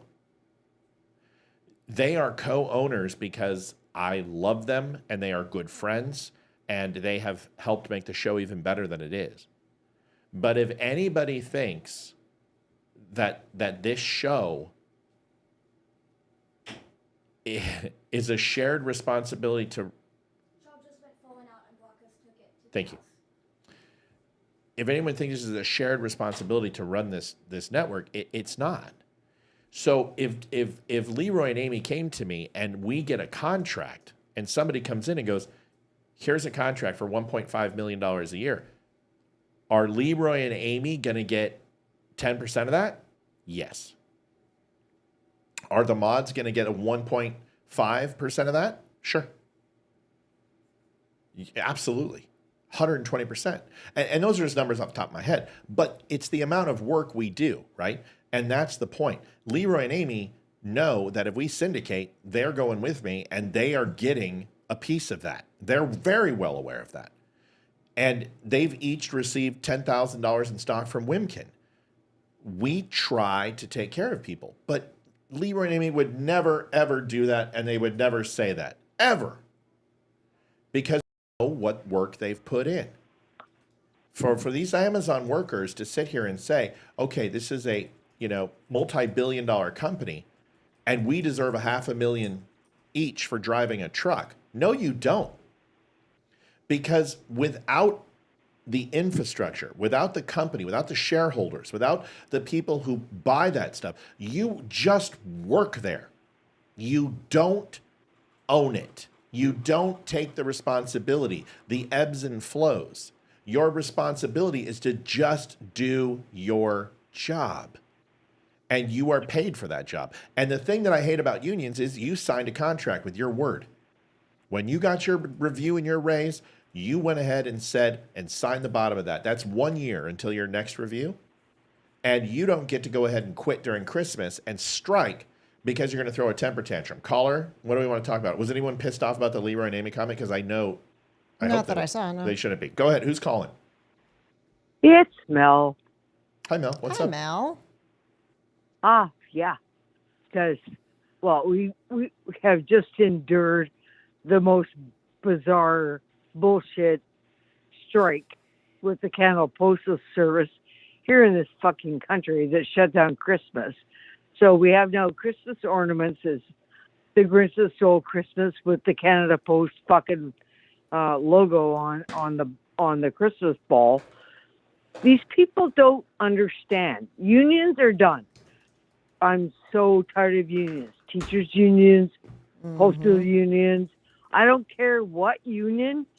Do you not understand? Every time you do this shit, you raise your own fucking costs to live.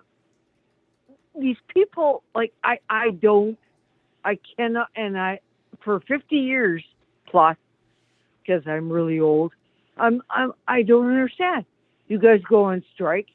Oh, for higher wages. Well, that's wonderful. Guess where it gets passed down to? You moron. You just don't, they haven't figured this part out. Every time a fucking union goes on strike, your costs are going to go up because the company's got to make it up somewhere. And guess who's going to pay? And they're paying their own demise. Like, yeah, I get it. These people are so stupid. Like, I just don't understand. Well, yes. Okay. So hold on a second. So unions. Okay, hold on a second. Unions were necessary at one point. Mike Oswald says delivery drivers in Oregon make just under $20 an hour. No, that's not true. That's not true at all.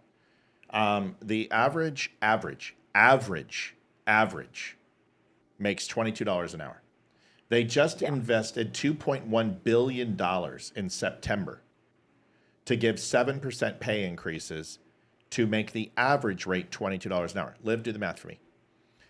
I want you to do 40 hours. Okay. And then I want you to times that by 22 and give me a base salary based on $880 a week. Break it out to a year. Okay. It's 45,760. Okay, now I want you to go ahead and I want you to add 10 hours of time and a half. So you're going to go ahead and do another $11. So it's going to be $33 times 10 over a year. 10. Here's their overtime.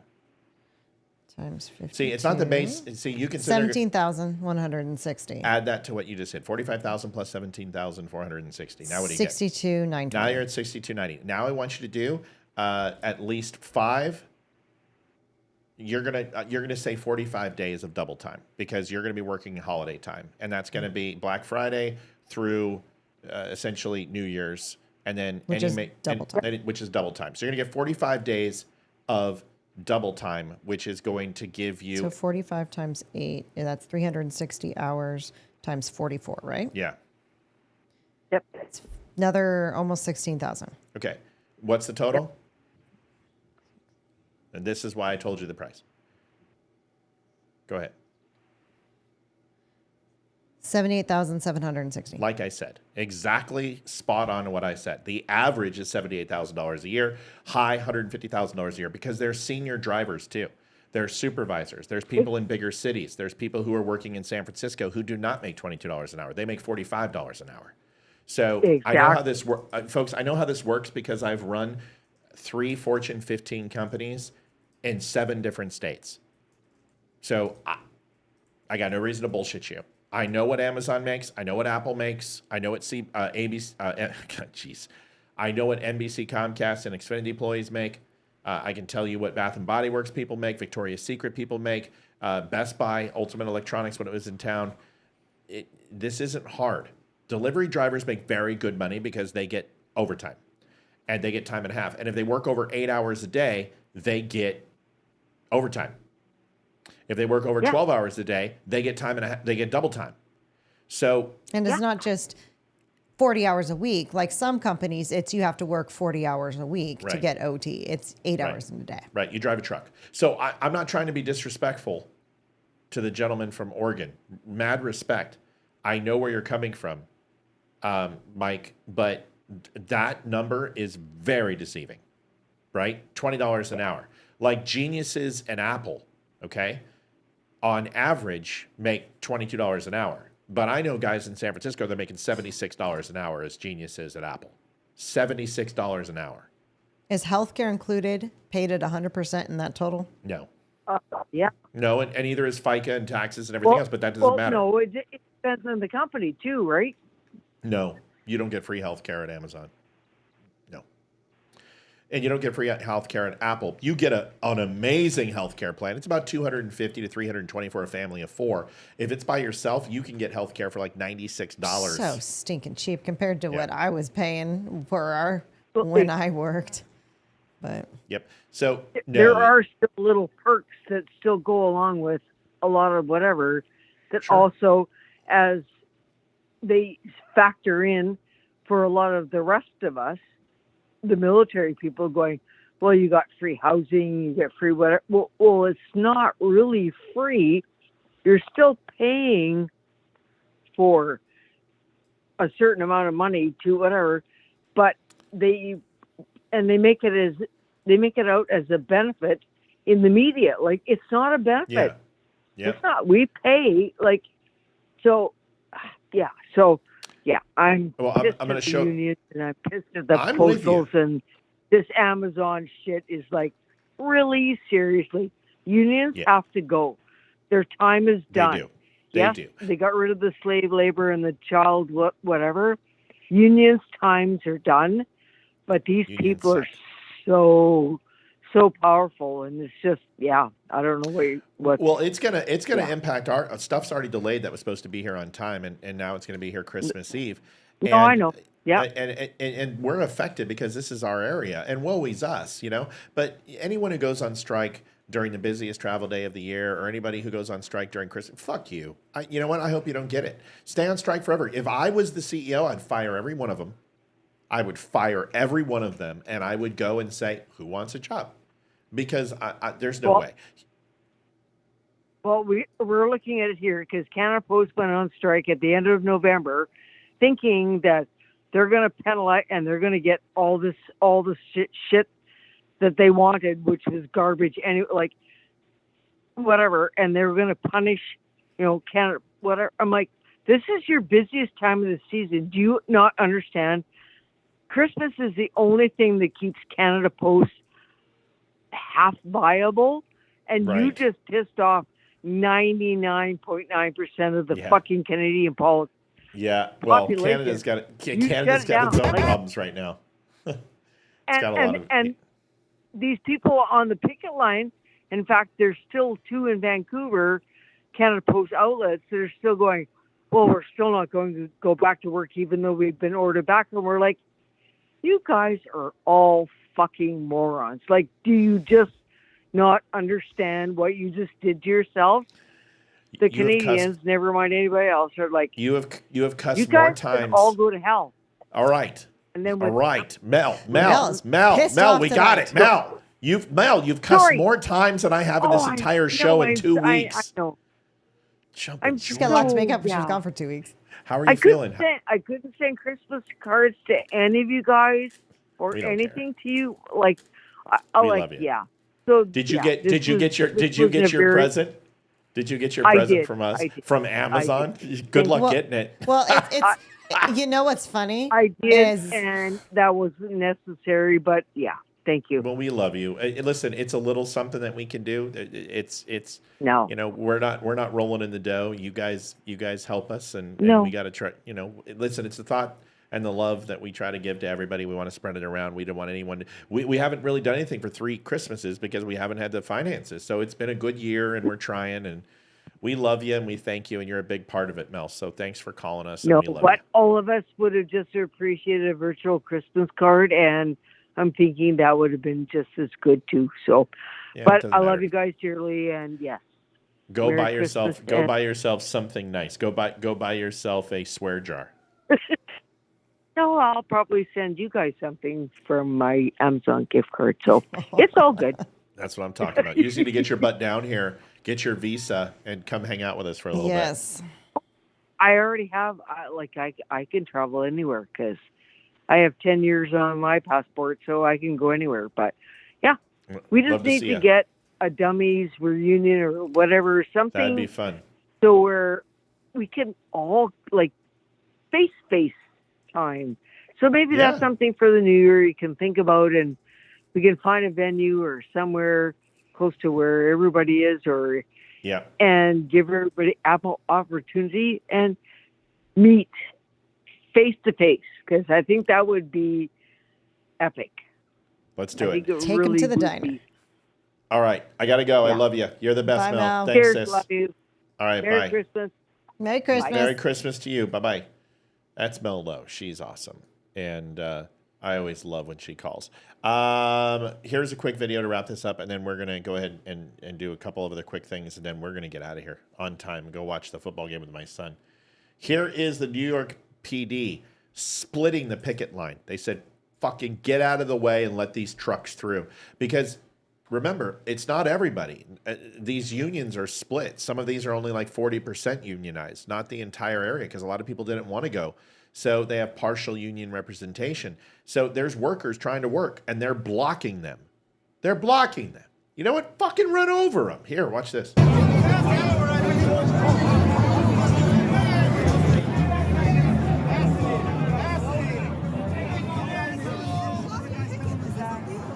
Can't be on the sidewalk, can't be in the street. It's alternated. And you can drive 60 minutes. Yeah, look at that. Wow.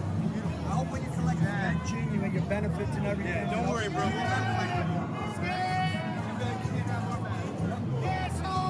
What a bunch of assholes. Yelling at people because they're working. Union brothers, man. No, they're not your union brothers if they're working. You know what? This is why I left corporate America, because I couldn't fucking stand the if Otto's still on, you're not included in this, and neither is Sansere or a lot of the store managers. But the fucking pussies, I just couldn't. I need more. I need more break time. I mean, what do you mean I got to stand on my feet? Fuck you! It's retail. Shut up and work. Oh my God, I can't stand them. To be honest, I think the worst was Apple. The stories you came home with. I mean, I love my Apple people. My ultimate favorite. Marky, I'd pay money for Matt's warm embrace any day, buddy. Hi, Marky. My favorite story from Apple is when a mom wanted to sit in. Oh my God. No. Wanted to sit in on the job interview. And then you had another one where there was like disciplinary action or something, like write-up, and the mom wanted to come in and argue the write-up or something like that. And I'm like, this kid is like 20 years old. Are you freaking serious? I remember that day. Oh, gosh. So I just looked at the mom and I said, ma'am, with all due respect, my obligation is not to you. You're not an employee here. I understand your daughter is, but I don't have to tell you anything. She goes, oh, yes, you do. And I said, no, I don't. And I would like to express the power invested by me, by Tim Cook, is that any decision that I make as the store leader will be backed up no matter what it is. Tim Cook has never went against the store leader's decision. We make the decisions. You will not know what your daughter was fired for. You are under no legal right to do so. And if this persists, I'm going to fire you as a customer, which means that you can bring in your iPhone, any Apple device you've ever owned, an Apple TV, even a remote, anything, even if it's discontinued, I'll give you all your money back, and you never have to shop here again, and Tim Cook will stand behind me. So not only no, but hell no. And that was the power of Apple. Apple was amazing. I never had, I've had VPs in the building. I remember when Rosalind used to come in, and she would tour the store. And we would have customers that would just throw fits, and it never got to me. Like, my managers were great, my people were great, my supervisors were great, but if it got to me, that means they had burned every bridge. And of all the things that my Apple people will tell you, because I was a dick, I was a horrible person, horrible boss, I was on my medication, I was a jerk. They will tell you, Matt always backed us up. He never went against us. He would just get into it with customers. He would fight, and I would. And I mean, there were times where people were like, I'm going to take you out back and kick your ass. And I said, well, bring your lunch. But it was just a different world. All right, folks, we'll be right back.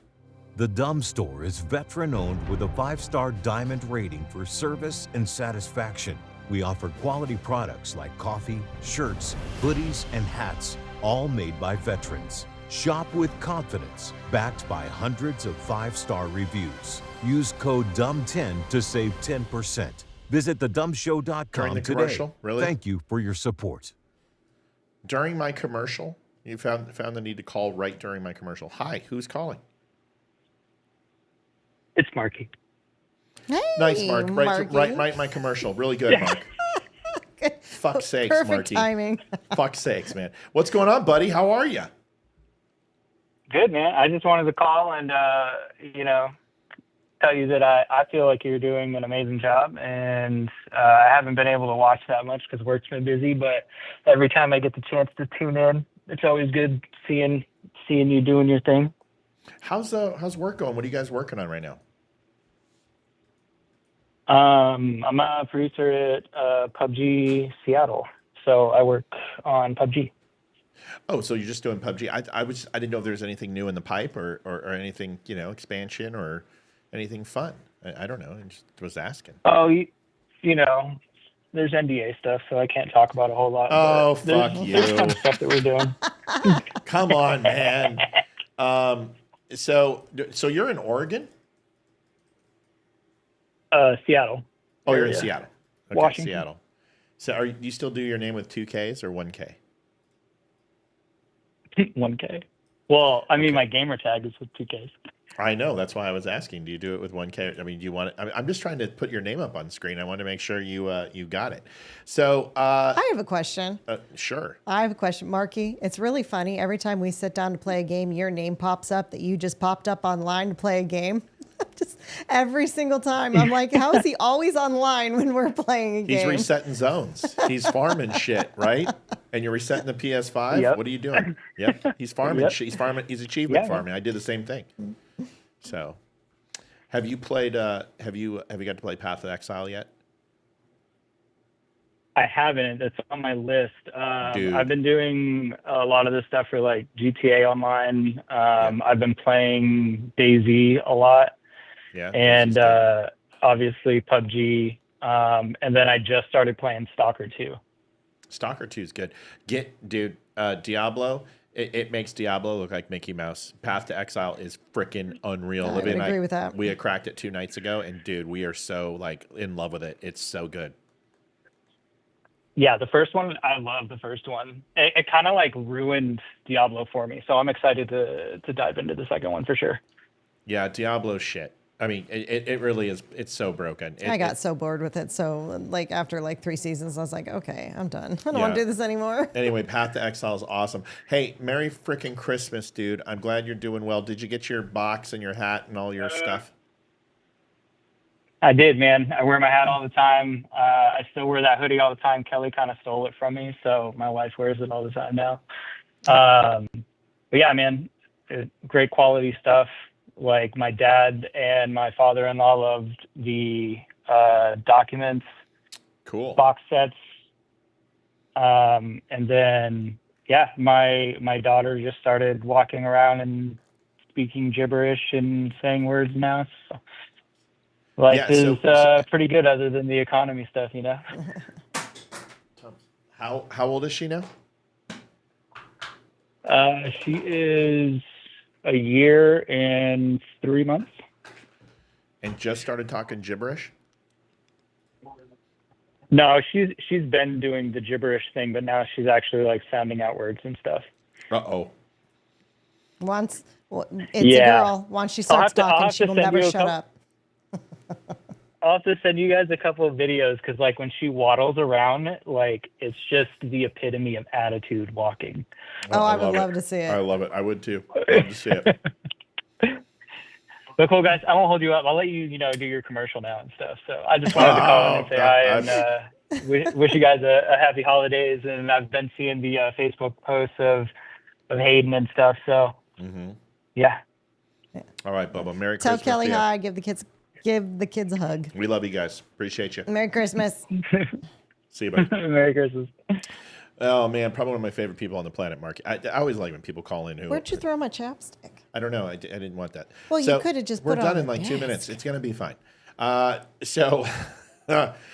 to see Otto, an old colleague of mine, an old district manager of mine, and then Marky was a store manager of mine who has just been a family friend, and we love him to death. He's a good human being. He met the kids when I think Ethan was 2. Yeah. And Hayden was 5. He came and stayed at the house for a couple of days. And final video. I'm loading it up, and I'll be honest with you. Olivia and I know a couple of people who are gay and lesbian, married, who raise kids who are fantastic. I mean, fantastic.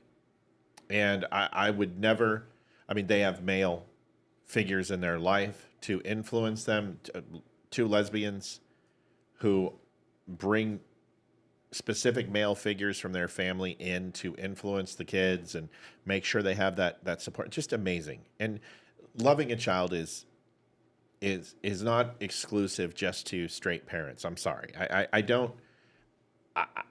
I think as long as you normalize and don't allow, that's like saying a Republican can't have a kid because, a Democrat says, oh, you're brainwashing a kid.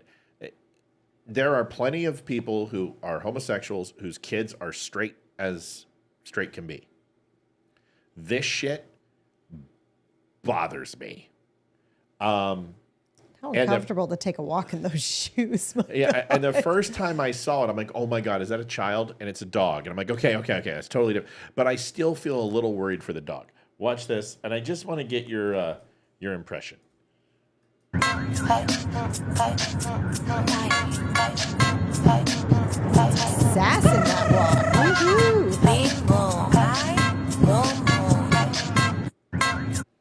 What the fuck? I mean, listen, to each his own. I get it. You got to do whatever tickles your pickle, What the fuck is happening? Those shoes don't go with that dog. Who was that? Thomas Austin. That was freaking perfect. That was funny. Oh, that's awesome. So I just wanted to show that this is Stacey Abrams, who has decided, Stacey fucking Abrams, has decided to go ahead and give us advice on health. Stacey Abrams, who once played a planet on Star Trek. Let me say that again. A planet. Yeah. Here's Stacey Abrams. Liv, I want your comments on this, and then we're going to go. We're hearing a lot about who's going to be in charge in 2025, and at the top of the list of scary names is RFK Jr. No! But what I'm concerned about is, what does it mean for public health? What does it mean for you? And what can we do about it? So join me at Assembly Required with Stacey Abrams, where we talk to Celine Gounder, an epidemiologist, a scientist, and a public health communicator who helps us break down what's at stake, what can they actually do, and what can you do to take action. So come on over. And stop eating a lot of hamburgers. Well, to be honest, if I'm going to take health advice from anyone, I'm going to take it from the 65-year-old dude who's got like a freaking 16-pack and actually can like walk up the stairs without being winded over the fat ass who eats 3 McDonald's hamburgers for lunch every day. I mean, nope. Sorry, I'm not going to go to you for any type of health advice because you don't look freaking healthy. Dude, this video proves that benching big is for pussies. Like, dude, I get it. There's nothing like benching 275, 325. You don't need that. It's all about contraction. It's all about consistency. It's all about technique. And he's got a 35 plate and a 10 plate on there. He's rocking 70, 80, 90, and bar at 45. So he's doing 135. And that's what I bench all the time. But I can go 275. There's no problem with that. But you don't need to. You don't need to be a hero. But that guy's ripped. I mean, he's fucking, and people are like, he's on steroids. No, he's not. He's on testosterone. I guarantee he's TRT. People think I'm on steroids. Do you know how many times people see my photo and they're like, oh, he's on steroids? Dude, you guys don't know what steroids looks like. That is eating healthy, doing fasted cardio, doing 2 muscle groups 2 times a week, and doing some light jogging and running. He's doing it, man. It's not that hard to get that body. RFK is not on steroids. That is the dumbest fucking thing I've ever heard. He is not super tall. His arms are extremely short, which means that he is going to do very well with bicep growth and tries. And dude, do you know how hard it is to gain muscle on? I do, but I have to gain twice as much as him because my arms are long. My fucking fingertips almost touch my knees, and I'm 6'4". So doing a pull-up for me is ridiculous. Even in the best shape of my life, when I was 203, I could only do 7 pull-ups because, dude, I got to go from Timbuktu. So don't sit here and tell me that he's on steroids. He's not on steroids. The guy takes care of his body. He's a good-looking dude. And I agree. I would much rather take health advice from RFK than fucking Stacey Abrams. He's not on roids. That is the dumbest thing I've ever heard. He is not that yoked for roids. It's just healthy diet, eating a lot of protein, watching your 3-2-1 carb intake, and that's it. That's it. Take care of your body, man. And you know what? When people tell me I'm on roids, you know what I say? I was thank you. That makes me feel really good. But dude, you have never seen a human being on roids then because you just don't know what you're talking about. Okay? Liv, take us out. We got 1 minute. Oh, Joe Biden giving the fuck you to Nancy Pelosi about the stock cap. You know what? It's amazing that he did it as he is retiring from politics, but didn't care about it from 47 years. I don't think politicians should invest in the stock market. I think they should be prohibited.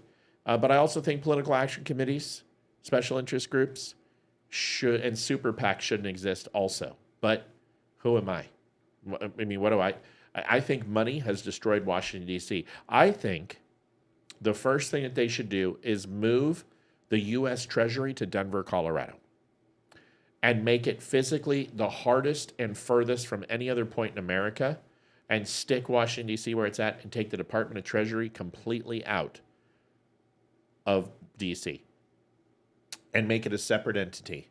Make it like the Federal Reserve. Why, at any time, can the government print money to go ahead and take care of frivolous spending in Washington? Separate it. Make it completely autonomous from our current government. It's also career politicians that have ruined DC. Yeah, you're absolutely well. Yes, but it's the money. It's money, power, votes. But money has corrupted Washington. Take the U.S. Treasury, stick it in Denver, make insider trading, make trading completely illegal, and then Dan Crenshaw says, "Well, what? I mean, how am I going to make any money?" Go do something else, fucko, because you weren't supposed to come in here and make this a career. You were supposed to come in, make the changes necessary, and then get the fuck out of the way for the next guy. You didn't do it.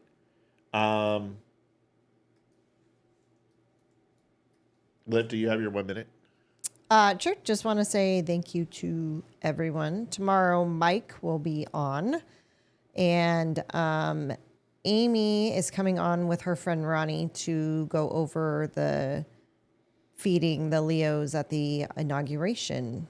So join us for that to get more information. In order to be impotent, you got to look impotent. I meant to say info, and then it just can't. I just finished. Black guy goes to his vasectomy and goes up to the doctor, and he shows up in a tux, and the doctor's like, "What the fuck, man? Why are you wearing a tuxedo?" And he goes, "If I'm gonna be impotent, I gotta look impotent."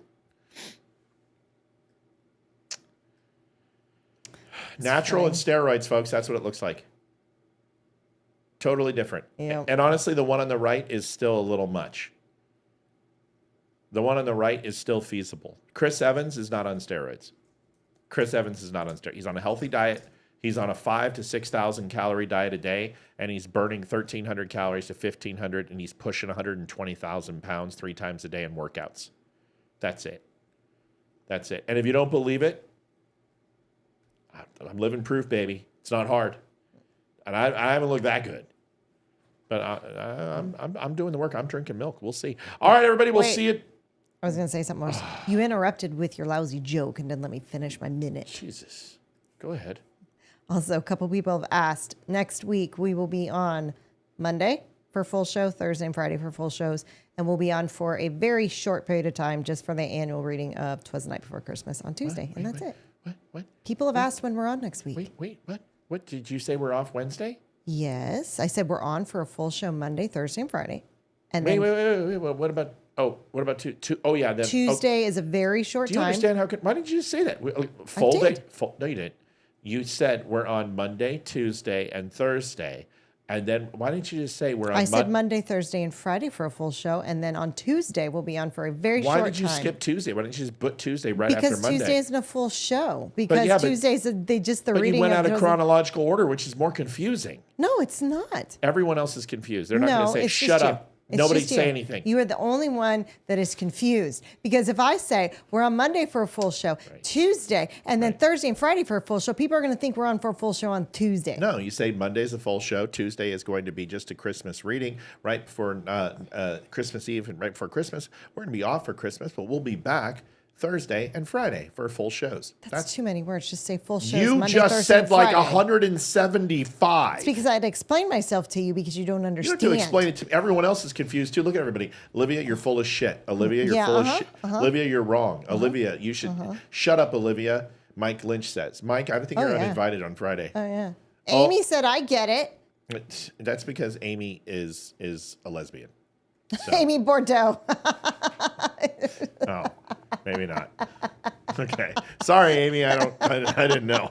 I was talking about Stamco. No, I'm just kidding. All right. All right. Oh boy. Amy says crystal clear. You know what? You bitches stick together. No, it's true. It's my way is simpler. Live dead it right. See, I told you. People understand my way better. You bitches stick together. They're going to say that just because they just do that. They always agree with you because you're hot. It's just that would be the guys agreeing with me because I'm hot. You're the girls hot, so like the girls it too. would agree with you. Girls like it too. Lynch, ban Lynch. Somebody ban Lynch. Mike Lynch, ban him. Matt sounds like he's going to organize his spice rack to make sure things are in order. That sounds kind of funny. I'll be pulling hair out of my grandkids. Did somebody ban Mike for 24 hours? Oh, Mike, you are the new guy and the low guy in the totem pole. Oh yeah, the case of beer. Case of beer. Shut the It's fuck just gonna up. be our new thing. Case of beer. Shut up, Mike. So once again, to make sure I got the schedule right, just make sure Monday full show. Tuesday is going to be Christmas Eve reading and maybe have the kids on just to say some, Probably not, but Hayden doesn't want to be on. She'll be on. She's going to come on because Kat. Kat will be on. Of course. Christmas Day we're completely off, and then we're back Thursday full show and Friday full show, right? Yes. Okay, so we also need to ask the viewers something. So we were thinking of doing. I want you to imagine a roulette wheel, and only having 30 days of a calendar, and when you spin. Fuck you. She just told me to fuck off. I did. You're so negative. Freaking roulette. Can't say the roulette. Roulette? You impotent? I'm done. You impotent I'm again? done. Roulette. I'm done. Is that a Jewish word? I haven't even been drinking. I'm going to the roulette. I cannot wait. We're going to the Habastry. It's going to be fun. So what I was thinking, here's what we need to ask. So Olivia and I have been talking about this, and since she is now a part of the show forever, maybe if this shit keeps up, I'll tell you what. We're thinking of redoing the set and taking it all down and starting it over, and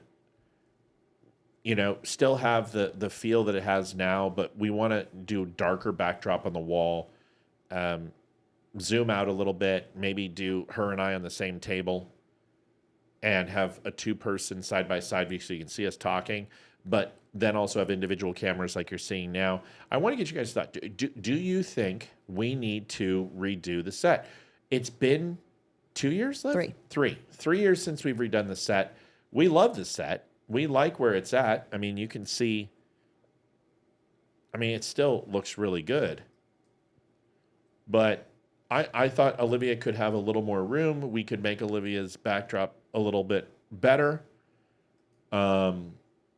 Add a little bit, and I want to know what you guys. You gonna let Benny know so he can copy it again? Oh, I'm gonna check with Benny first for sure. Vicky says, let us know. PMS go into the DUM channel and let us know so we can. No, just give us the answer now.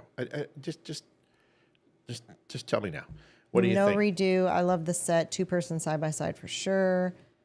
2-person side by side is hard because then we have to change the cameras, and you're going to see. You got to understand. Until I have an operator, scratch the 2-person side by side. I would have to have a tech guy running my software, and somebody to control all this and pulling up my windows. We're going to get there someday soon. Trust me, I want to hire somebody to come in and do an intern.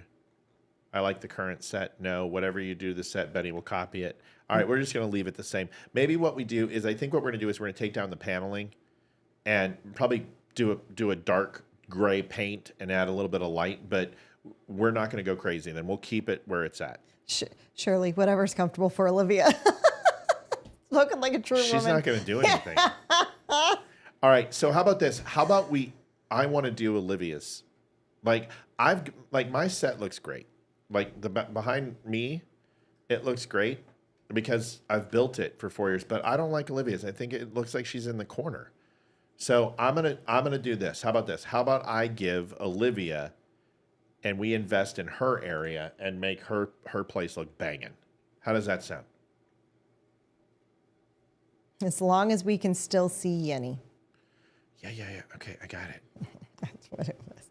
So I just what do you guys think about that? Sprucing up Olivia's, making it her own and making it, put her stamp on it. You know what I mean? Because she has the blinds right there. Yes. There's a big yes. Yes. Help Olivia's. I agree. I think Olivia's station needs to be a little more kick-ass. Okay. So that's what we're going to do. Happy birthday, Kat Alkire. Birthday's tomorrow. Oh, Kat. All right. Well, happy birthday, Kat. All right. We'll make it badass, I promise, Olivia. And I will get working on that. And we're going to break hers down and make it look kick-ass. Do her side. You got it. They actually banned Mike. We got to get him back. Did you guys ban Mike? He texted. They actually banned me. You got to get him back. Was it a 24-hour ban? I don't know, but we got to get him back. Somebody needs to tell me if it was a 24-hour ban. Matt put baby in the corner. He's going to put up a poll. Yeah. But it's very blurry, though. What's blurry? Oh, the Yenny cam. I don't think we're going to keep the Yenny cam. We tried it and didn't work. Who said? Jason Copeland says, y'all's set looks amazing, but it's blurry. What do you mean it's blurry? It might be your. It's your connection. It's got to be your connection. We're running in 4K, bro. Mm-hmm. This is not blurry. You think this is blurry? There's Mike. Guarantee it. Hey, thanks for calling the Don't Unfriend Me show. I'd have you know that. So, case of beer, Mike. Case of beer. Oh my God, he can't see. You guys gave him a 15-minute suspension. 15 minutes, okay. What? Jason, what do you mean we're blurry, buddy? I think it's your connection, dude. We're not blurry. Like, our show is one of the cleanest out there. Our cameras and our setup. Okay, so what we're gonna do is I'm gonna take Olivia's and we're gonna gut it. We're gonna tear everything down. And I was thinking what would look cool is kind of having it like Megyn Kelly's, kind of like yin and yang. Mine military and hers being a little more prim and proper and, kind of high end, looking cool. Could you turn up the fan, please? We're going to go. Freaking hot flash. I hate getting old. Okay, we're going to do Olivia's space, and I'm going to make it look great. And Jason, I'm sorry it doesn't look good. Thank you. But it should, dude. It shouldn't be blurry. It's probably your connection. If you watch the replay, you'll see that it's crystal clear. I've heard there's some bad storms going on, so it's possible it could be. Yeah. All right. We'll get you taken care of. Mike, we love you.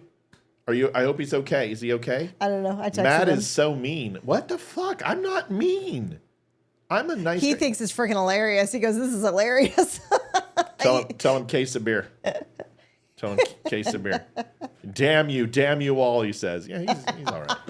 You know what? Fucking rookie. FNGs, dude. FNGs. Yeah. This is the way it's going to be for him for a while. I'm not the low man on the totem pole anymore. I was the newest person on the show. Shirley says, nice. Can you post it to groups? Post what? It respond to something. Okay. So Pictures. Olivia and I are going over Christmas. We're going to redo her area. I'm really excited about this. I'm really excited because she deserves a really nice spot and we're going to make it kick ass.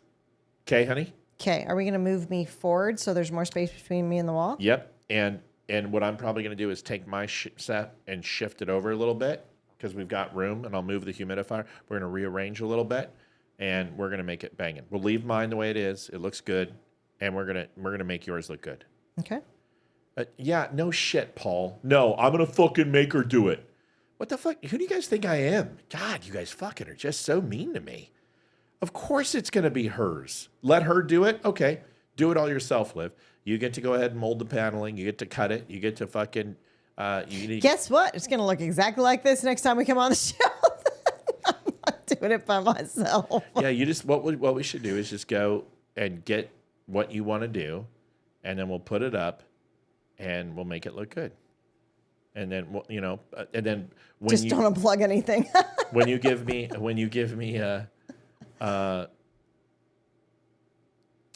Christine says, you have been the most significant person on the show since you've joined. Love it since day one.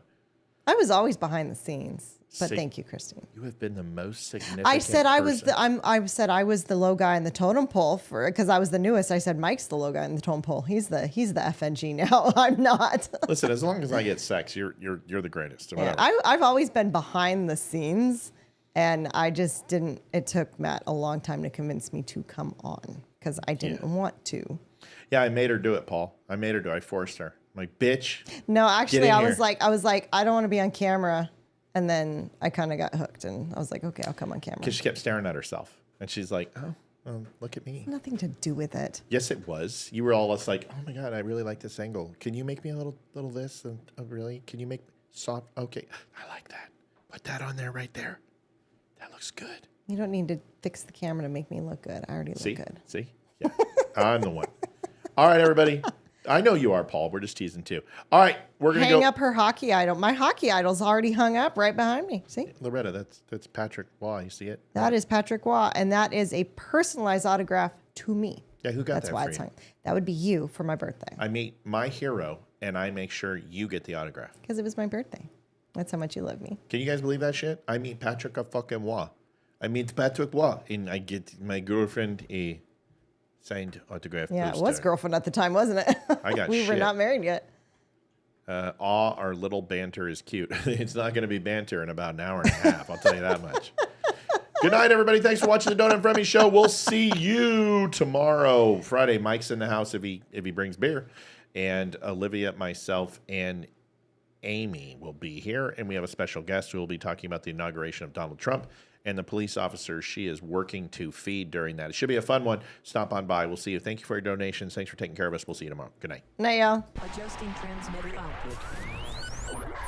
This is the Don't Unfriend Me Show with your hosts, Matt, Leroy, Amy, and Olivia. Geopolitics, military analysis, and election coverage. Coming to you live on all major social media channels at The DUM Show. Honest, direct, unfiltered. We can agree, we can disagree. Just don't unfriend me.